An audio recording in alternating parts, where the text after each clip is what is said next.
we got quite the some talk. time. We got Jerry O'Connell. Look at those shoes he's wearing. Well, exactly. This whole look of men. I don't know. I don't get it. Are you kidding me? Put it in the washing machine. Why? I think I told you. Jerry O'Connell filming a movie in Chicago. TJ Miller knows Jerry O'Connell. Told him to reach out to Sean Flannery and CJ Sullivan. They would do like bar trivia together and shit at like Burton Place. Yeah. They'd hang out and O'Connell, he loved CJ and Flannery, but CJ got annoyed by him because he kept texting him. I think it's hilarious. He's like, I don't want to talk to you anymore. Yeah. Okay? Just because he was so... Who the fuck is that guy? I don't know. He's probably fucking... But what is anger or John rage Mayer's except bassist. unexpressed sadness? So let's do. We're gonna do a little pre-show breakdown because we got a lot of stuff happening here. We got active sports happening. You got Kirk Cousins is sitting in a phone booth on the Vikings sideline right now because of COVID. What else? God is right. Yeah, it is because of God. Yeah, it's just like... ugh. My brother and I have been going off. We thought about going to their practice and being like, nice to see Kirk Cousins. He's pro-choice. Women across the country love you. You're pro-choice. Yeah. Because they're using that bullshit pro-choice. Isn't Kellen Mond super religious too? I'm sure. Something, dude? I bet you 2/3 of the league take a knee. I mean, I'm being dead serious about this. Is my prediction: Christian players are going to kneel during the national anthem this year. I see, but I just don't think that's gonna. Because I think it's such a minority that it will look ridiculous. But they're going to be like, but don't you understand? It's the day of our Lord. Sunday is. No, Christians are oppressed. And I don't think they're. I don't think they're everywhere. You don't need to get. But they're not going to do. They won't take a knee. They won't do what Colin Kaepernick did. They won't even do that. They're not. They're losing the message behind BLM. I don't think they'll do that. Just like how you said there's going to be terrorist attacks during the MLB All-Star game. I wonder if there would be. No, I know. People don't give a shit about baseball. Well, I mean, just because it would be a location. Because damn it, they moved from Atlanta to Denver. Boo-hoo. I mean, those people are so ballless. I tell you one thing I got right. Even the Capitol riot was like. One person died. Well, yeah, a couple did. They're dumb and shitty, but it was a buffoon of a riot. It's not like they're the most actionable fucking people. What I've heard is that a couple of the Capitol Police were smart and they were able to kind of buy a little time, because I think they had to kind of scurry down into the panic room. If they would have caught, ooh, we can watch The Roosevelts. An intimate history. Oh yeah, absolutely. Yeah, I've seen parts of this. Everyone wanted to greet the president and see how he looked and felt. He was fat and crippled. He was fat and crippled and ugly. Well, I don't know if he was fat. Going to be to keep Wasn't Roosevelt like a big fat guy? No. Teddy might have been, but not. Franklin. I'm sure this is Teddy. This probably is his early Teddy. Yeah. President Roosevelt wins re-election. Oh, this is episode 7. Oh, yeah. This is at the end. This is when he dies. Now, you got to admit, because everybody loves FDR, and he's the reason we have 2 terms. He was getting a little dictatory, huh? Well, I mean, not in his political, but that motherfucker wanted to be president forever. Well, I mean, yeah, he got elected 4 times. He was president for 18 years. Yeah, he was president for from 33 until 45. He just got reelected for a 4th term, and then he died. But I mean, that was during a time period when things were pretty fucked up in the world. You had the Depression followed by the Second World War. We can watch Little League baseball. Well, this is just of the Little League World Series and Virginia's. Oh, is this like girl Little League baseball? Well, this is softball. Yeah, exactly. 4-1 win over. Dude, in the new Jackass movie, they let softball players shoot them in the nuts with underhanded pitches. Oh God, they have a new Jackass movie? Yeah, it's coming out. What number is that? 4. Wow. Yeah. When was the 3rd one out? 12 years ago. They won a long time. They won a long time. Because I think the whole point of this now is they're old guys. That's the rub of the movie. I was gonna say. I mean, they're close to my age. Yeah. They're in between your age and my. They're mid early 40s. I'd say. Would you say? Yeah. Steve-O. Is Steve-O still alive? Oh yeah, he's sober. He doesn't do any drugs. He's like a completely clean, sober person. Whoa. You want to get the show rolling? That was pre-show. We're all good. Yeah, exactly. Yeah. We're going to have a good time today, guys. We're live in the daytime. I am kind of excited for the Field of Dreams game. They say if it goes well this year, they're going to do Cubs-Cardinals next year, which I don't know. What game? Two bad teams. What are they doing this year? the Sox and the Yankees are playing at the Field of Dreams. Yeah. Cubs, Cardinals would make sense. You know, remember CJ, he hated that rivalry. They try to make it like it's a real rivalry. It's not a rivalry. It's a bullshit rivalry. It's not a rivalry. They try to. Because at one time, they were the furthest west teams. You know, Chicago, the Cubs. Oh, really? Absolutely. Because before Dodgers and Giants made it to California, they were the furthest west teams. And the St. Louis, the Cardinals is a little more west. Oh, yeah. Because that's the gateway to the West. Absolutely. St. Louis and Chicago, they were the two West teams. And that was for decades, man. I mean, that was for a long time, you know. So I think at one time it might have been a bit of a rivalry. Yeah. But not anymore. Well, right. I mean, you know, still. Well, we're gonna get the show going here, guys. Welcome to the afternoon live stream. We'll be back on the other side of the intro song. Welcome to the show.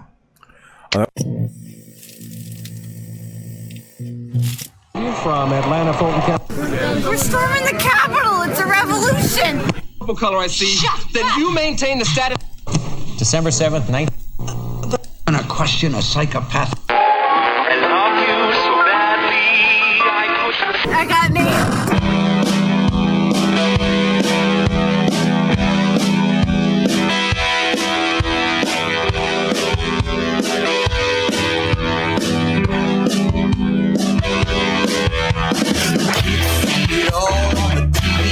You gotta show it some love, you gotta show it some green. The world's gone crazy and it's so obscene. You gotta know where to hide in the big machine. Say it sounds like TV on the radio, so push that down. I wanna hear it in stereo. Do what you want, it's the will of the people. Nothing holds you back on that all-night radio. Ain't no love tonight in this city, and here I'm talking. All right. We're in.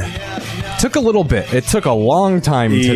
Yeah, it did. But none of this was my fault this time. This was YouTube, browser problems, and then I had to fix the frames per second, but we're fucking here. We did it. Excellent. Good job, Keith. I'm impressed with my skills to not freak out and just be like, we're not doing it. You were almost there. You were on the edge. Well, you were almost there. I was thinking. For the listeners, before we started, Croce just goes, all right, man, we got to start the show. Because I've literally been here for an hour and a half waiting for the show to start. Yeah. And I was like, it's not my fault. I reacted like that at work the other day. Someone's order was taking a long time. And when someone's order's wrong, they just go to the cash register and they yell at me. Yeah. And I literally go to the guy. He was just like, what's up with my order? And I go, dude, I told him it's not my fault, man. And he just goes, I know it's not your fault. And I was like, well, then why the fuck are you complaining? Well, because he wants to get his food right. Well, then don't go talk to the cook. Well, you just asked me 10 minutes ago what your order was. I went and checked on it. They told me what they told me. So you're done with me. Don't come up to me again and ask me the same question. I fucking told you. That you are a representative of the organization, my friends. So you have to be a face for the organization. It sucks. It's not good. Well, no, I tell the manager service. And the cooks all the time because they go, why are you so upset? I go, because they're mad at me.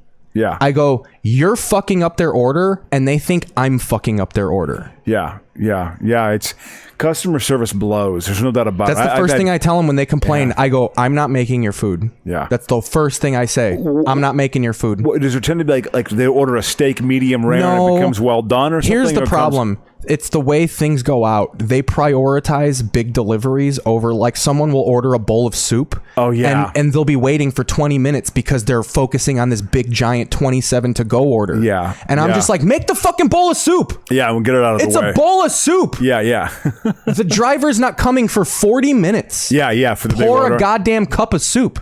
And where do you work at again, Keith? Tender Greens, Century City Mall. One of the worst places ever. Ooh, yeah. So are you on Beverly?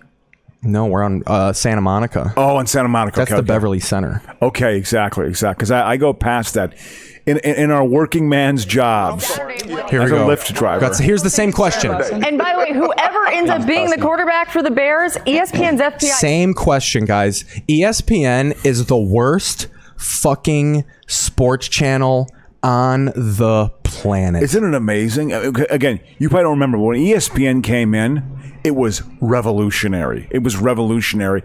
It had all the information, and now it has just been totally losing viewership. I want to do a summer's worth of videos of Chicago Bears stories about ESPN. All of them. When do you think Justin Fields is going to start? Say, Sam, when do you think Justin Fields is going to start? Well, I think Andy Dalton will play a couple games. We got Dan Orlovsky here. Dan, tell us when you think Justin Fields will start. What's Justin Fields looking like? Shut the fuck up. Here's the thing about it. Football, obviously, when the NFL Network was launched, it's trying to be a year-round sport, okay? So the Senior Bowl and the draft, obviously, and then there's preseason. But now we are starting to get in a bit of a football mode, and I've been paying a little more attention to it because, as you know, I do not pay attention to America's pastime like I used to, which is amazing. But I don't. It's so bad. Even like Aaron Rodgers, will he or won't he show up? Yeah. Well, it's just them asking different people the same fucking question over and over again. Yeah. I would be going mad if I was Matt Nagy right now. Yeah. Because every press conference, they try and find different ways to ask us the same fucking question over and over again. Justin Fields ain't playing. He's not going to start. Well, shut the fuck up about it. He's maintained that line the entire time, right? And I think he understands that, like, if we start the season and we put Justin Fields in and he clearly outperforms him, we'll go with Justin Fields. But right now, that's not. I think it's Nagy saying, I'm not going to let the press dictate what I fucking do. Yeah. It's the media trying to make the decision for the Bears. Yeah. Well, I will be curious to see, because if Dalton goes in and they have like back-to-back 3-and-outs, do you think they're thinking about Fields? Do you think it's happening? Well, that's what the criticisms of the move. They were like, I feel bad for Andy Dalton because the second he has an incomplete pass, people are going to be booing and calling for Fields. Yeah. And they're like, and you can't do that. Yeah. Well, yeah, he's because Fields is going to fuck up too. Oh, yeah. Andy Dalton throws an interception. What if Justin Fields comes in and throws a pick six, his first fucking pass? Which I've seen. Jay Cutler threw a pick six, his first throw on the Bears. Oh, he did? Yeah, against the Packers. He threw 4 interceptions in his first game. Oh, I remember that game. Yeah, I remember that game. It was the first game of the season, right? It was Monday Night Football. And it was in Green Bay? Yeah, it was in Green Bay. Yeah. No, and they never talk about baseball anymore on ESPN. Yeah. Oh yeah, James, they just talked about Dak. That was going to be the next thing. Are we worried about Dak? Because his shoulder's strained now. Yeah. And they're like, he's going to get an MRI. So now that's the story. Is he really hurt? But when you're the Cowboys, it is so annoying to me. That franchise for the past 20... Here's what's been bad for 25 years. If you would have told this to me when I was a kid, I would have said you're messed up. The Dolphins suck. The Washington football team, or as I called them, the Washington Foreskins, and the Dallas Cowboys have sucked for 25 years. The Cowboys have won 2 fucking playoff games in 25 years. My beloved Vikings have won 8 in the same amount of time. But you know what I mean? Like, they've actually won a few games, and they're, you don't talk about them. These Cowboys and the America's team, it's just, they were, when I was a kid. Those teams are nothing but this. We'll be right back to the music after these important words about death. When I was a kid, that's when America's Team, the moniker, actually happened. And Tony Hill, Tony Dorsett, Roger Staubach, Randy White. Oh my God, they were a nauseating team. They were so nauseating. God, I couldn't stand them. I loved it when they sucked. I loved it when they got bad. Is the worst with it too. He does a daily sports show, and sometimes I feel bad for those daily sports show guys. Yeah, it's a lot of material. Oh my God, he has a different opinion about the same thing every day. When the Aaron Rodgers thing happened, it was, Aaron is the GOAT. You need to do what he says. Then it was Aaron's being a baby. Yeah. Then they're trying to figure out trade partners for the Packers. And then it's just he's a man of 27 different opinions. Yeah. Well, first he said Dak Prescott was the god of the NFL. Don't doubt Dak. Dak Prescott's going to be the best in the NFL. And then last year, Dak Prescott's an average NFL arm. Yeah. You just last year said he was the greatest fucking thing on planet Earth. 2 years ago, he was talking about how the Cowboys were on the cusp of a dynasty with Dak Prescott. Now, they're okay. Yeah. Well, Karen Rodgers is in camp. And frankly, I'll be honest with you, I don't think it's people make it a big deal. He's restructured his contract. They're obviously going to try and trade him after the season. Okay, fine. I think Aaron Rodgers will be just fine this year. Karen Rodgers will be just fine, you know. Here's a perfect example of sports TV right now. We're going to have 3 men yelling. Sal, you don't check the tire pressure on a car. Put air. What are you talking about, sir? Gas station to check the tire pressure again. You ain't got a Tesla. That's not what you do. You ain't got a Tesla. Always on. After you...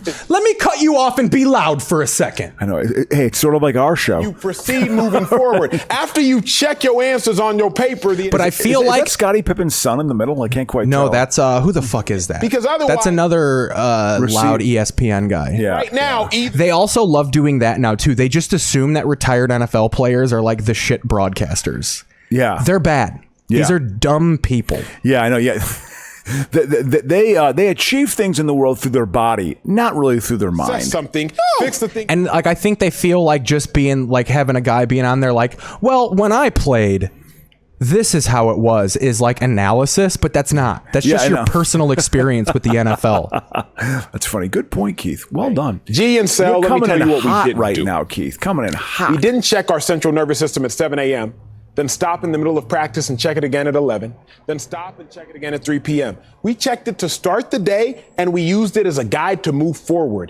See, at least he's talking softly. I like Sam Acho better than all of them, but Marcellus Wiley is just the worst. He's just loud. Just to see what's good. Because he has no...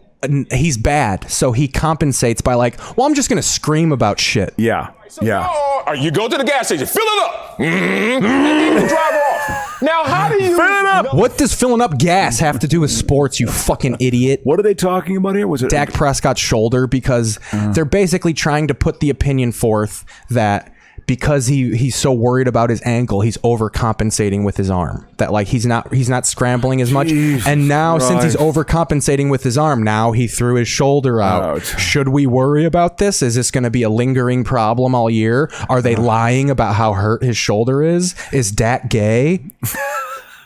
Well, he probably is. But there's been one preseason football game. One. And it's not even a preseason game. It's the Hall of Fame game. It's the Hall of Fame They still have 4 preseason games. Yeah, that. It is. So who do the Bears play the Dolphins in preseason? Oh, that's Greg Jennings.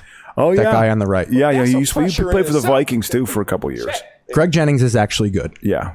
So basically what you're saying is... He's like, so basically what you just fucking screamed at me about. Of just let's take this season if we shall. We should expect Dak Prescott to continue being... Also, I'd hang up on him for talking on his ear pods. That's ridiculous. We've been doing these over-the-phone Zoom interviews for a year and a half now. Yeah. Buy a fucking lav mic and plug it into your phone, you fucking dummy. I expected this macho, Greg, but not you. You're a dad. You're a father. You're a gay wad with a son. This is... You know, they got the snot bubbles and everything. Go grab the let's just watch. I want to watch 20 seconds. Right now, when all of a sudden they good and they running around and once again breaking stuff, you still grab that thermometer and you be like, let me make sure you all good because you're checking in on them. It's better safe than sorry. But I guess in G household, once you ain't snotting, you better be good. Wow. What gripping sports analysis that just was. Wow. It's talking about sticking a thermometer up Dak Prescott's anus. Jesus Christ. Yeah, it's just awful. Whatever. It's just filler. I mean, this is all just, it's just honest dribble. Well, that's what I was saying. Sports isn't the same as regular news. There's new news every day. Yeah. Sports shouldn't have daily shows. Yeah. Like there really shouldn't be ESPN anymore. Isn't that amazing? It's incredible how ESPN is just... I mean, I think its market share literally... Hasn't it gone down from households literally by like 75%? I wonder when the high... I bet you the pinnacle year of ESPN was like... Well, that was Fox Sports, so we should be clear. But it's the same shit. Yeah, it's the same shit. I'd say it probably had to be 06 or 08 maybe was ESPN's pinnacle year of like viewership. And even to me was like the late 90s, early 2000s when I would watch it in the morning. Yeah. I think when it was only Sports Center, it was, and it wasn't, it was, they would film one Sports Center at 6 a.m. and then they would replay it all like day. 4 or 5 times during the day. Exactly. I remember and that. then that was it. And then they'd have the sports reporters with the old guys in their fucking little card fucking reporter hats. Yeah, absolutely. You remember that sports reporter show? Burt Sugar? Yeah. He was a boxing guy. Absolutely. Just talking about how these people are time pussies. when I saw Joe Frazier and Muhammad Ali, the atmosphere was electric. It was electric. I've never seen anything like it. I thought Burt Sugar all was the actually colored pretty good. people were in their own section. It was wonderful. It was 1971. Those things had changed by then. They probably had sections back then. No, 61, not 71. 71, it was like, guys wearing 71, the world was no longer racist. Well, I mean, I know. that thing had changed. I think by especially New York City certainly is probably the most. Yeah. My friend Dwayne Kennedy says that New York City is when he is in New York City, he feels the most kind of free and open.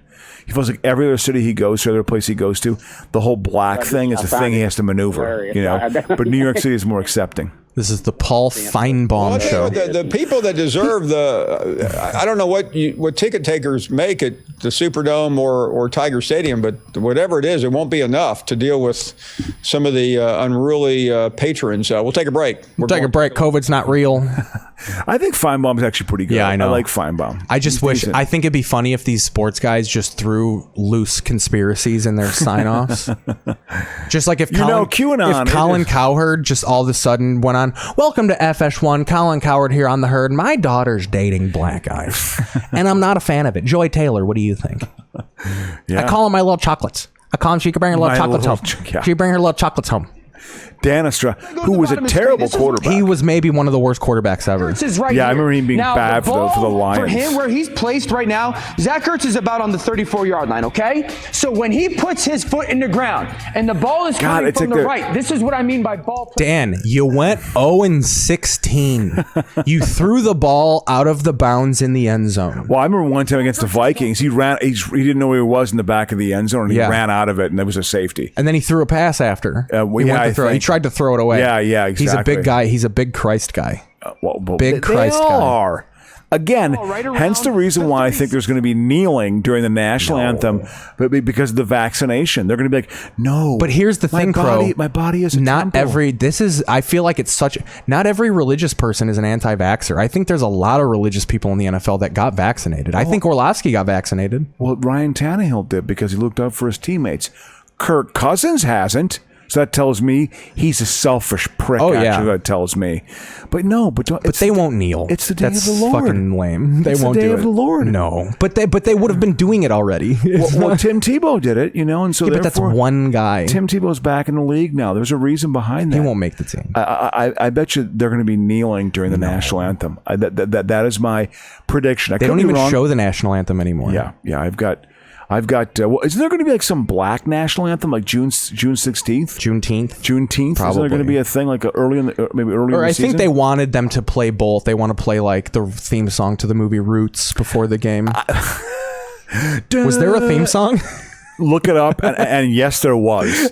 Absolutely, there was a theme. You heard that music, and you were in for an entertaining 2 hours. That Roots was a social phenomenon. Oh my God, Orlovsky! Social phenomenon. Orlovsky does love Carson Wentz. Bailey was saying in the chat. This ball on a line. I mean, that ball is on a line, and now he's trying to make a perfect throw. We're going to dictate Jalen Hurts' entire career based off this one play. We're going to decide whether he's good or bad based on this one errant football. The need for content. Jalen Hurts versus man. I'm so last year. Yeah. 30. It's just like so glad they're trying to create stats or something that don't really exist or give much information. As I said before, football stats. Some of them are yards per attempt is a good thing. You look at Super Bowl winning teams. Their quarterbacks almost always are in the top 3 for yards per attempt. But a lot of them are just they're not good indicators. And I don't like how they won't update their narratives. Like even with Justin Fields. Yeah. When he fell in the draft, it was all about his arm action's all weird. We've heard he's got bad work ethic issues. He's the last one in and the last one out and the first one out. Yeah. All of that stuff got debunked along the way. Yeah. But they can't go and be like, well, we were wrong about him, so we're going to talk about him in a more positive way. Yeah. It's always like, well, this might be an issue, and he's still got some of these mechanical flaws. If you look at this one play he did in college, he overthrows this one player this one time, and we think this is going to be like...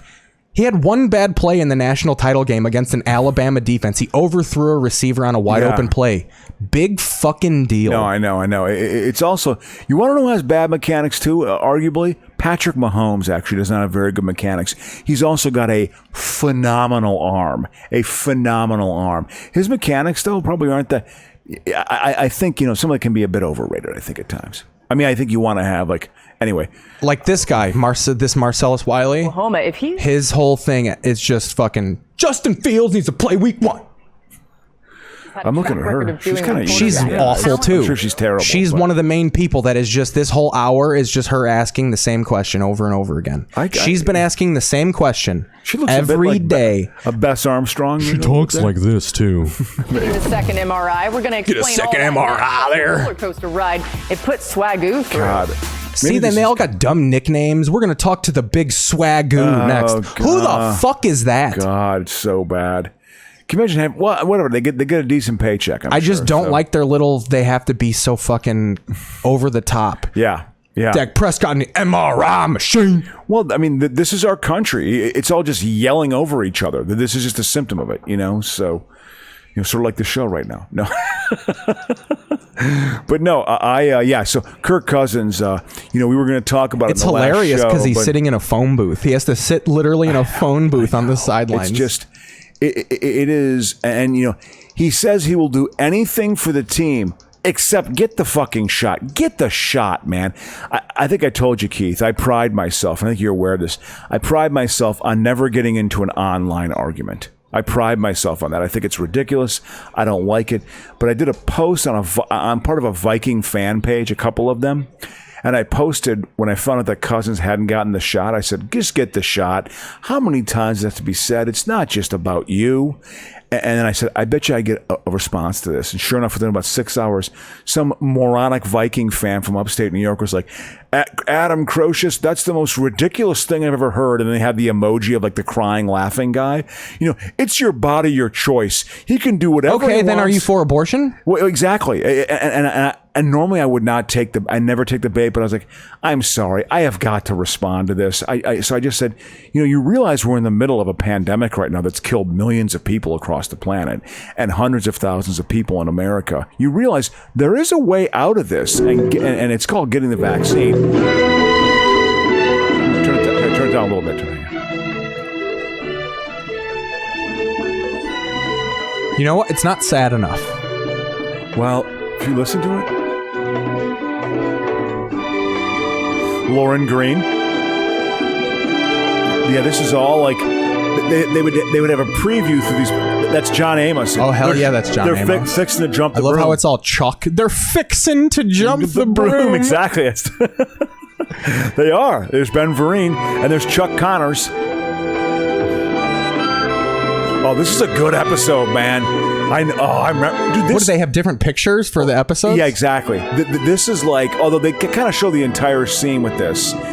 This show, I'm telling you, dude, if you look up on Wikipedia, 100 million people watched it. It was literally a fucking phenomenon. How much of that you think was white guilt watch? No. I remember this literally, it had a lasting, honest to God, Roots affected the trajectory of my life. That's the truth. 7 years old. I was like, wow, there are slaves. There were slaves in the world. Like it just blew me away. I loved it. I loved Roots. And then they were like, wait till you find out about college football. Like it was so satisfying when they finally get their freedom on Juneteenth. It's just like, we's free. You'd love it. It'd probably be really dated to your sensibility. There's a lot of like, oh Lord, we're gonna do this. I mean, it's a lot of that. It's a lot of that talk. Man, a lot of Reba on Hallmark right now. Reba, I like myself. I loved some Reba. Reba was a great show. Yeah, Reba. When was this show made? When Reba was from? Or in the mid 2000s. It was on for like 6 years. Yeah, in Reba the mid 2000s. show. Yeah, Reba. I got to watch my story. I want to see Reba. Is Reba from Tennessee? She's got a Tennessee thing to her voice. Yeah. Ooh, we got Joe Dirt on. I saw this in the theater. Separated when I was 8. I got lost. Trying to tell me you've been on your own since 8 years old? I hate when they do scenes in the radio and they don't give you the radio audio. Oh yeah, like they're talking on mics, but they're just giving you like they're just talking. Like, give me the radio audio. Like we have them. Yeah, exactly. Yeah. Be chiming in too. That's funny because my mom used to say that to me if she caught me doing stuff like you can hear the echo. I don't want to hear the echo in your studio. Yeah. And she goes, "Is this where you want to be when Jesus comes back?" She sounds like a real winner, and it's amazing to me that you sounds like a real winner. Go George Bush. Dennis Miller. You know what though? Such a smug prick. But this is the one thing, and again, like I was saying earlier, people turning conservative is really the death knell, because Dennis Miller is still funny. He's just funny against Democrats now. Yeah. But if you watch him on Fox News, you'll laugh. Yeah. And that's why people hate it, because they know, like, well, he's still really funny. Oh yeah, no, he just doesn't agree with me anymore, and I despise that. I don't really think of him as he's I guess deemed conservative by whatever the standard. Oh, dude, he's totally pro. He's like right wing now. Yeah, totally pro Trump. Yeah, Trump is the reason why. That I just find him very smug. That's all. Yeah. Oh, for sure. He and Bill Maher are. They're comparably smug. Bill Maher. Mom, where are you? I've been left alone with a Grand Canyon. By the way, I can tell you this much. No kid had hair like that. Oh, no. Because this is my age group. No kid had hair like that ever. I can tell you What was that. the largest mullet you saw as a kid? Well, it was more of a teenage thing. There wasn't mullets like when I was 8, 9, 10 years old. It was more the hair parted in the middle as an 8, 9, 10-year-old. It was just a lot of hair. Mullets were more like mid-late 80s as I had when I had bushy hair. I don't look good in really long hair. I just don't look my hair is actually too thick. That's part of the reason I don't look good. Is this roots? No, I'm kidding. This is not roots. Although maybe it could be. Who knows? I think this is the Rob Zombie Halloween. Oh, okay. I never saw this. Is this actually okay? Oh, it's great. I hated that they redid him. Let me introduce myself. Is this Mike Myers? Yeah. I'm Joe Grizzly, bitch. He's got the one. What is he in Korn? No, he puts on the white mask eventually. He just got out. Is he playing bass for Slipknot? Well, no, that's actually logical. That's what Rob Zombie said. He was like, if you were a wandering serial killer, you wouldn't shave. I think it's ridiculous that Michael Myers every movie has the same length hair. He was like, you'd have a really long beard and really long hair. Ooh, he got him. He caught him. You'd be he got one right in the gut, man. Oh, got him again. Like, that was one thing he said, like, that is how Michael Myers would look. Yeah. He would be a hairy, dirty, giant caveman. I can't tell you how many times I've laid in bed at night, Keith, wondering to myself, why didn't they make it consistent? Why didn't they have good story with... You know what, though? I can see how that you would... That's something that's easy to look past. Yeah. But it is kind of insulting to your intelligence when you do think about it. When you're just like, wait, they were supposed to... I'm supposed to think that he's like, what, showering and shaving and doing other things? Like, this guy's been wandering the world for decades. And he has doesn't even have a 5 o'clock shadow. He wasn't wandering the world for decades. When he first got out of the state prison in the first movie, he steals a car and goes back to Haddonfield. Yeah, where did he learn how to drive? Well, because he remembered. Because he got put in when he was 7. I know. God, calm down. No, but I know with Halloween 2, which we've talked about on this show, I saw Halloween 2 in the theater with a friend of mine, Mike Dodd. And the scene where Jamie Lee Curtis gets into the elevator and like Myers is slowly walking to the elevator and the door is not closing. I was literally screaming in the theater, "Get it! Close the door!" How old were you? 12? Oh, okay, that's reasonable. Yeah. And then I read the novelization and wrote a book report on Halloween 2. Michael Myers is one of the few people that actually scared me. Oh, as far as like a bad guy when you think of good, like the slasher horror genre, what is your favorite horror movie of all time? Or in the top 3, what are kind of your 3 that you think this is a good horror movie? It could be a very modern one, could be something from... I really like House of a Thousand Corpses, the first Rob Zombie movie. Oh, okay. Yeah, you like zombie. Yeah. I like and again, this is in line with my Jaws 4. I like the Texas Chainsaw Massacre with fucking The old one? Or the third one. The Next Generation with fucking... McConaughey. With Matthew McConaughey and Renee Zellweger. Yeah, exactly. Okay. They asked that movie to be released a year later because they filmed that movie and then they both got like career breaks. I was going to say they were both So then they were nothing. like, can you kind of put like, we don't want this to fuck with our careers right now. Really? Oh, so they requested it doesn't get released. It didn't come out until like 2-3 years after they actually filmed it. Wow. Because when it came out, people were like, how the fuck did they get...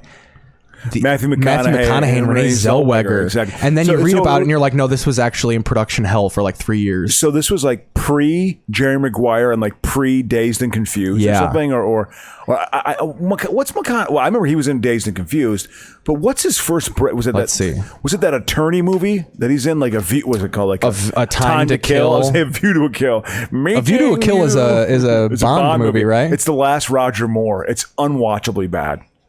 It's almost as bad as Moonraker. It's pretty bad. Moonraker. Moon and the moon and Eureka, and there's something called Star Wars, so we're gonna make a movie in space. It's so bad. What am I looking up? Looking up the McConaughey's career. Yeah. What was the first breakthrough for McConaughey? It's got to be A Time to Kill, I'd say. So 96. I lived out here. Old Matty McConaughey. Yep. He was a star. From Uvalde, Texas. He still is. He's a star. Born in 1969, brother. Yeah, the same year as me. He's my age. Oh, yeah. Are you 51 yet? He's November I'm 4. 52. No, I'm actually older than him. Okay. I'm older than McConaughey. That puts it into perspective. See, this is when you know you've done well, when your filmography is a whole page. Yeah. Like it's a separate Wikipedia page. Yeah, exactly. So his film debut was 1992 in Chicano Chariots. Okay. But his actual credited part, guy number 2, My Boyfriend's Back, 1993. And then the next one. And then Dazed and Confused. And then what's after Dazed and Confused? Angels in the Outfield. Oh, okay. That might have been more of Then Texas Chainsaw Massacre, The Next Generation. Okay. Then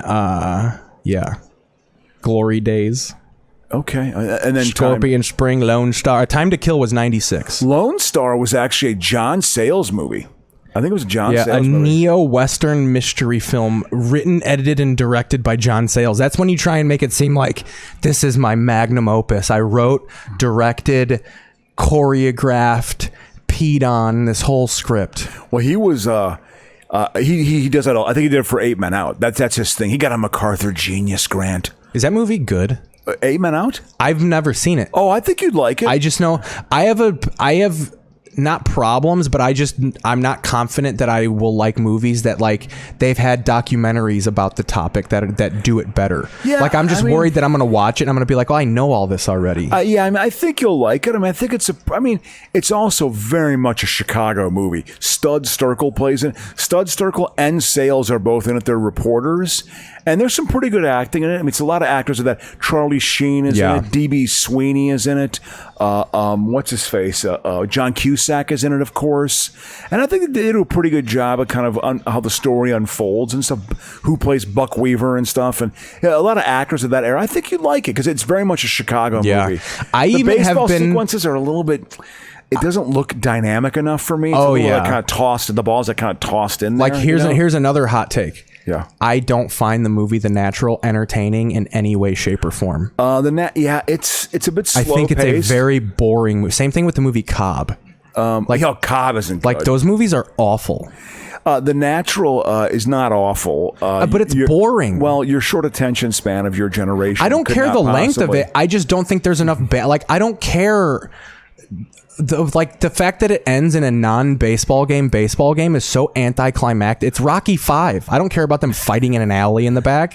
Wow, he struck out a guy in not a baseball game. What do you know that? Well, no, it ends with him and his kid like playing ball. Yeah, he hits a home run to win the game. The book itself, the actual book, he strikes out, and it's really an indictment of kind of like the athlete culture and stuff and the hero worship. And he's actually a total alcoholic. He's a complete drunk, and he strikes out to lose the game in the World Series. So they totally and then it's a little hokey where the ball is still going in the air when it's like, come on. And I needed movies that like there wasn't enough baseball in it when I was a kid. Well, like, you know what also movie I didn't like? That movie where the dude goes to play in Japan. Tom Skerritt in Japan, or Tom Selleck in Japan. Yeah, that movie bad. stinks. Yeah, I'm sure it's bad. Major League was the first movie where I'm like, this is a good baseball movie. Yeah, because they're playing baseball the whole time. Yeah. Like, I don't like that. I really love Our League of Our Own, because they're playing baseball the whole time, and it looks like Major League Baseball. I like A League of Their Own. I think it's decent. It's a good baseball any movie where it's like, just like, I don't care about, don't show me Ty Cobb in his regular clothes. I don't care. Yeah. Well, they're trying to show what an absolute prick he was. Oh, that reminds me of the Ty Cobb movie. Robert Wool is the reporter in that. Well, I've been watching this week. I have been watching the original Batman with the movie. He was in that.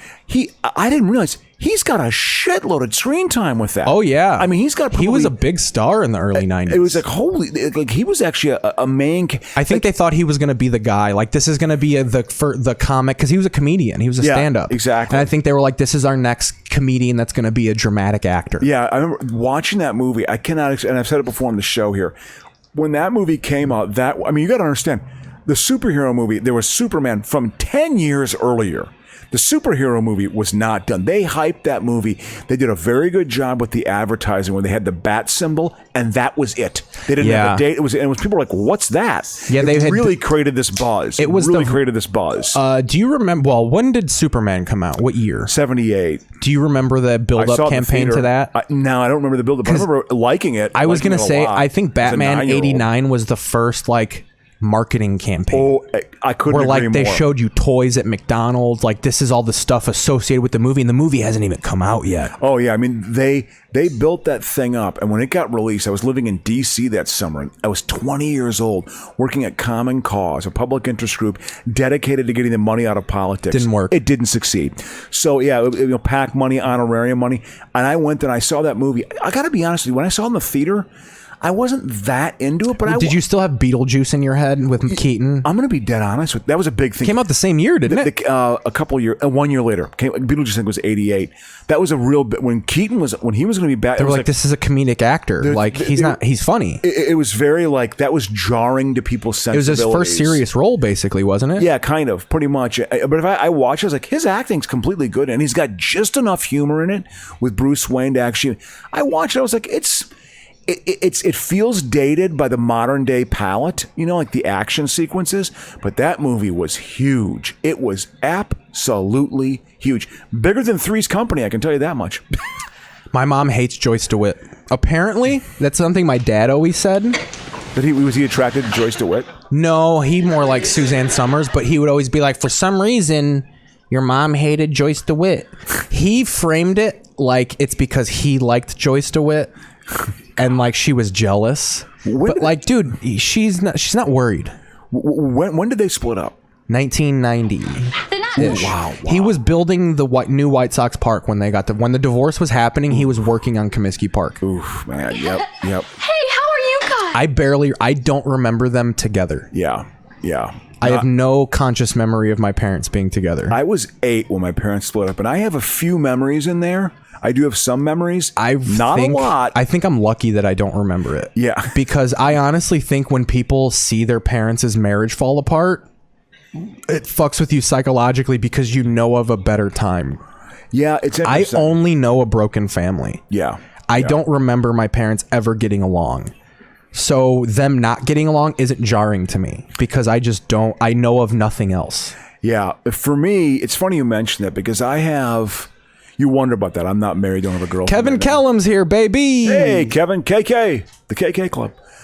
When I was, I have memories of I knew something was wrong. I just couldn't put it together in my mind. My brother told me, he's like, Mom and Dad are going to get divorced. And I was kind of like, I remember that it didn't I wasn't devastated or hurt by it. I was just like, oh, that's kind of strange. That was kind of my reaction. Oh, that's kind of strange. Yeah, that doesn't happen. What's that almost? Yeah, I didn't quite. But I knew when I look back at it, and I have very faint memories. The first time I went to Disney World was 1976. My parents were still together. They split up in 77. And I remember my mom flew back from Orlando to Washington, D.C. What did the Vikings do the year your parents split up? Well, they were in the Super Bowl that year. That's what happened. So that was a good thing for you. Well, in 77, the year I achieved sports consciousness, it's directly related to their divorce because it was a level my father and I could connect on when I was 8 years old. I guarantee it. My father used to come over to pick me up for his weekend every once in a while, and I would write out football predictions, and I'd circle the team I thought it would win. Oh, it's Green Bay versus Detroit. Oh, it was Detroit's like your little gonna win. thing, yeah. Yeah, and I'd give it to him. When I was like 8 or 9 years old. Oh, thanks, Adam. It's like, but I would also write down jokes like green gay. Like I don't even know what That's gay hilarious. meant. Tampa gay, green gay. Oh, I'm sure that was a early favorite of Crocious. That was the essence of humor for my 8-year-old mind. It didn't get any funnier than that. But I remember like having some faint memories of when my mom flew back from. She didn't drive. We drove from D.C. to Orlando for the first time I went to Disney World, and then she flew back. She flew back to D.C. And I remember that being kind of like, well, that's a little odd. Why would my mom fly back? And I think she was just pissed off at my father over something and just flew back. And it was just my brother and I, my dad, driving back from Florida and it not really being discussed. That was the beginning of the long history of no discussion with my father on stuff like that. But it was just, I remember that being kind of like, oh, that's kind of odd. Like I couldn't really put it together. So for me, it actually felt kind of normal. Like, oh, I went to my father's every other weekend. It wasn't like, I didn't have a big thing where I blamed myself for it. I wasn't like, from my years of therapy that would be brought up, and I was like, I just don't I don't have that impulse. Like, oh, it's my fault. No. And I'm pretty narcissistic. I think me and you, and I'm not trying to blow smoke up our ass. Yeah. It's probably because we were not, it's like genius, but I think that's a sign of an intelligent person. To know that, like, well, this is out of my control. Yeah. Like anytime I was a kid and I knew someone that was just like, oh, I hope it's not my fault. I was just like, who the fuck do you think you are? Yeah. Your parents didn't even want to have you. Yeah. Yeah, I mean, I didn't. So for me, it was just normal to have it every other weekend. And I mean, there was some tension when my mom started dating who became my stepfather. It started getting he was odd. a positive influence in your life or no? Boy, it was a complex influence. In some ways, yes. From a schooling point of view, he was Jewish. And one thing I gave him credit, I gave a lot of Jewish people credit, he would work with me on school. And school was emphasized. You write your papers. And I wasn't a great student for a while. I think I had a tremendous amount of anxiety that was really unresolved and really got in the way of me focusing well in school. I got better as time went on, but it was effort. I had to really fight through my anxiety and my sort of dislike of school before I became a better student. He helped with that, so I give him credit, But yeah, I don't know.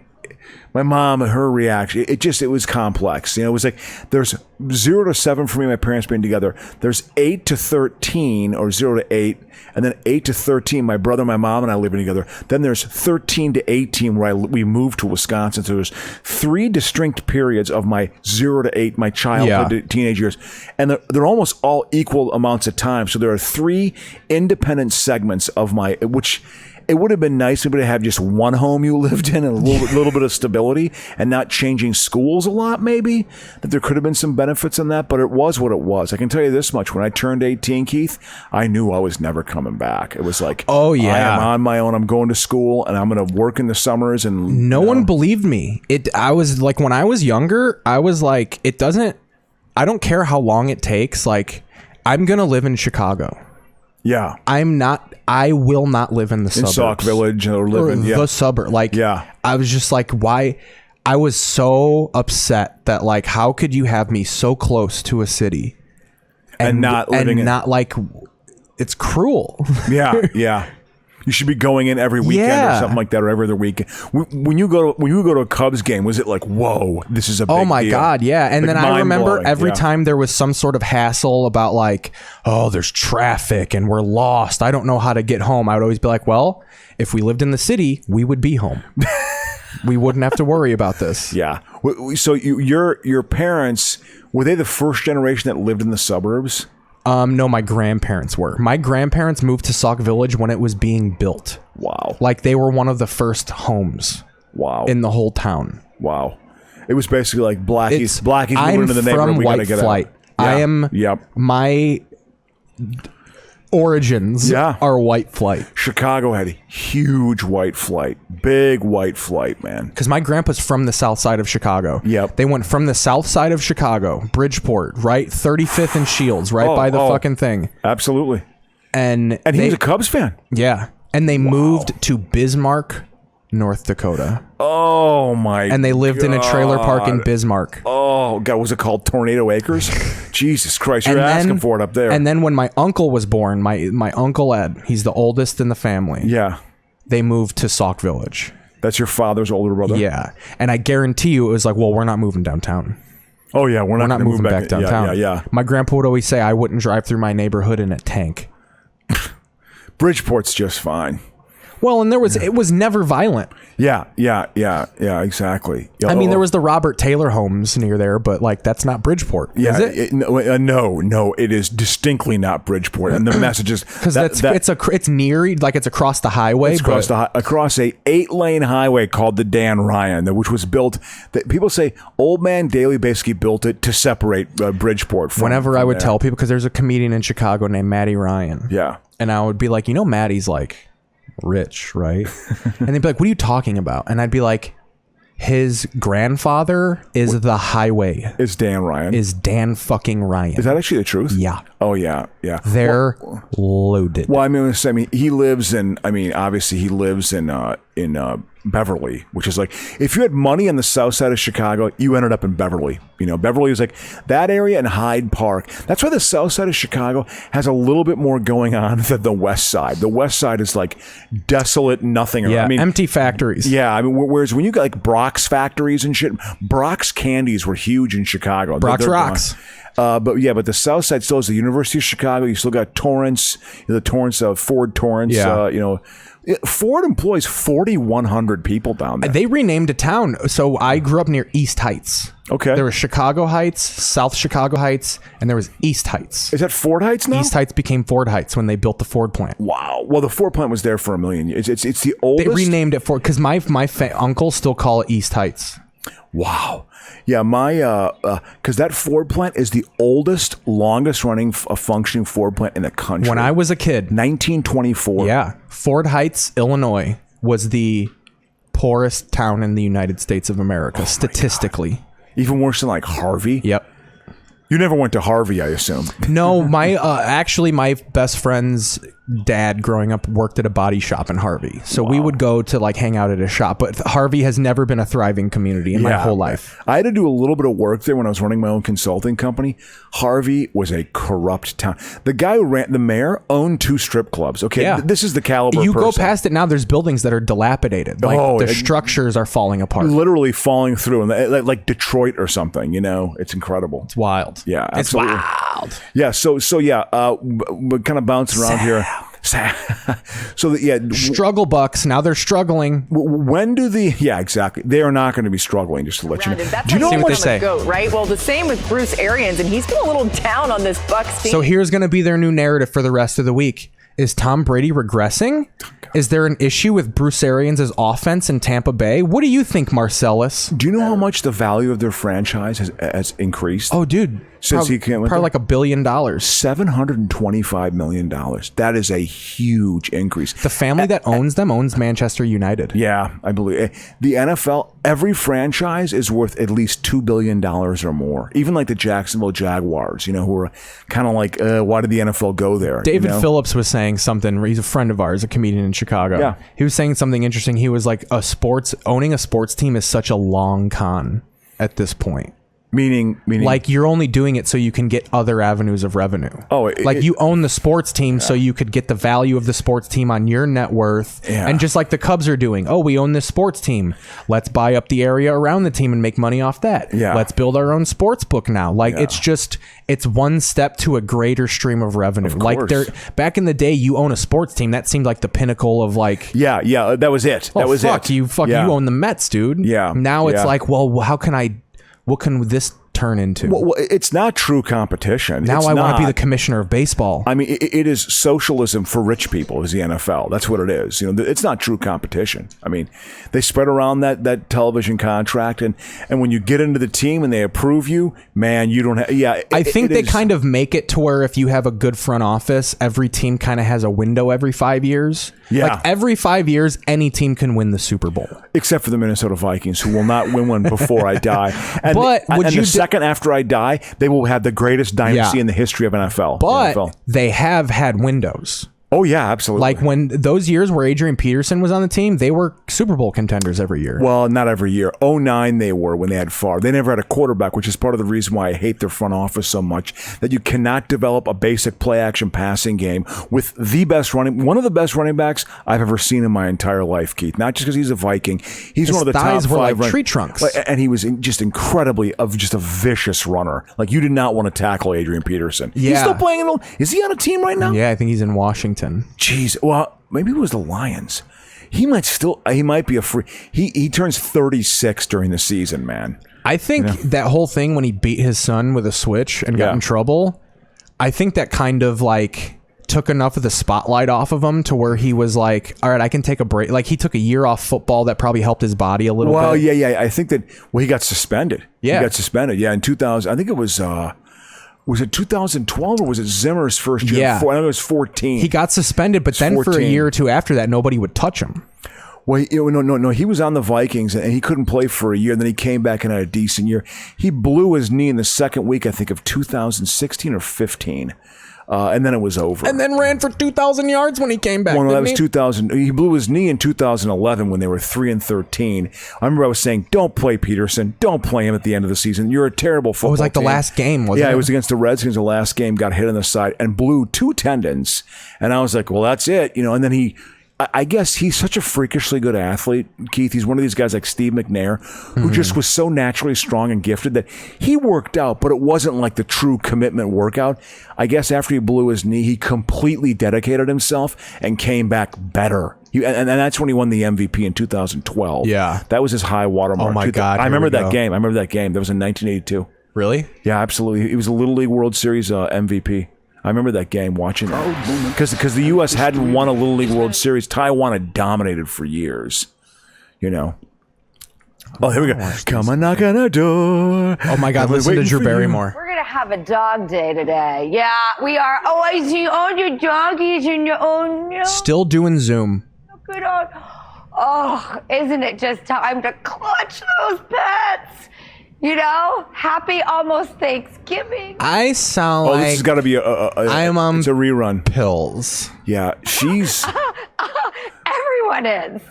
Right? I refuse to believe that our podcast is bad. I really do. Yeah. You watch shows like this and you're like, we're more entertaining than that. Yeah. We just talked about the NFL. We've been doing a podcast for 57 minutes right now. Yeah. And I'm willing to bet it's better than this show. I have to admit it. I got to be dead honest with you.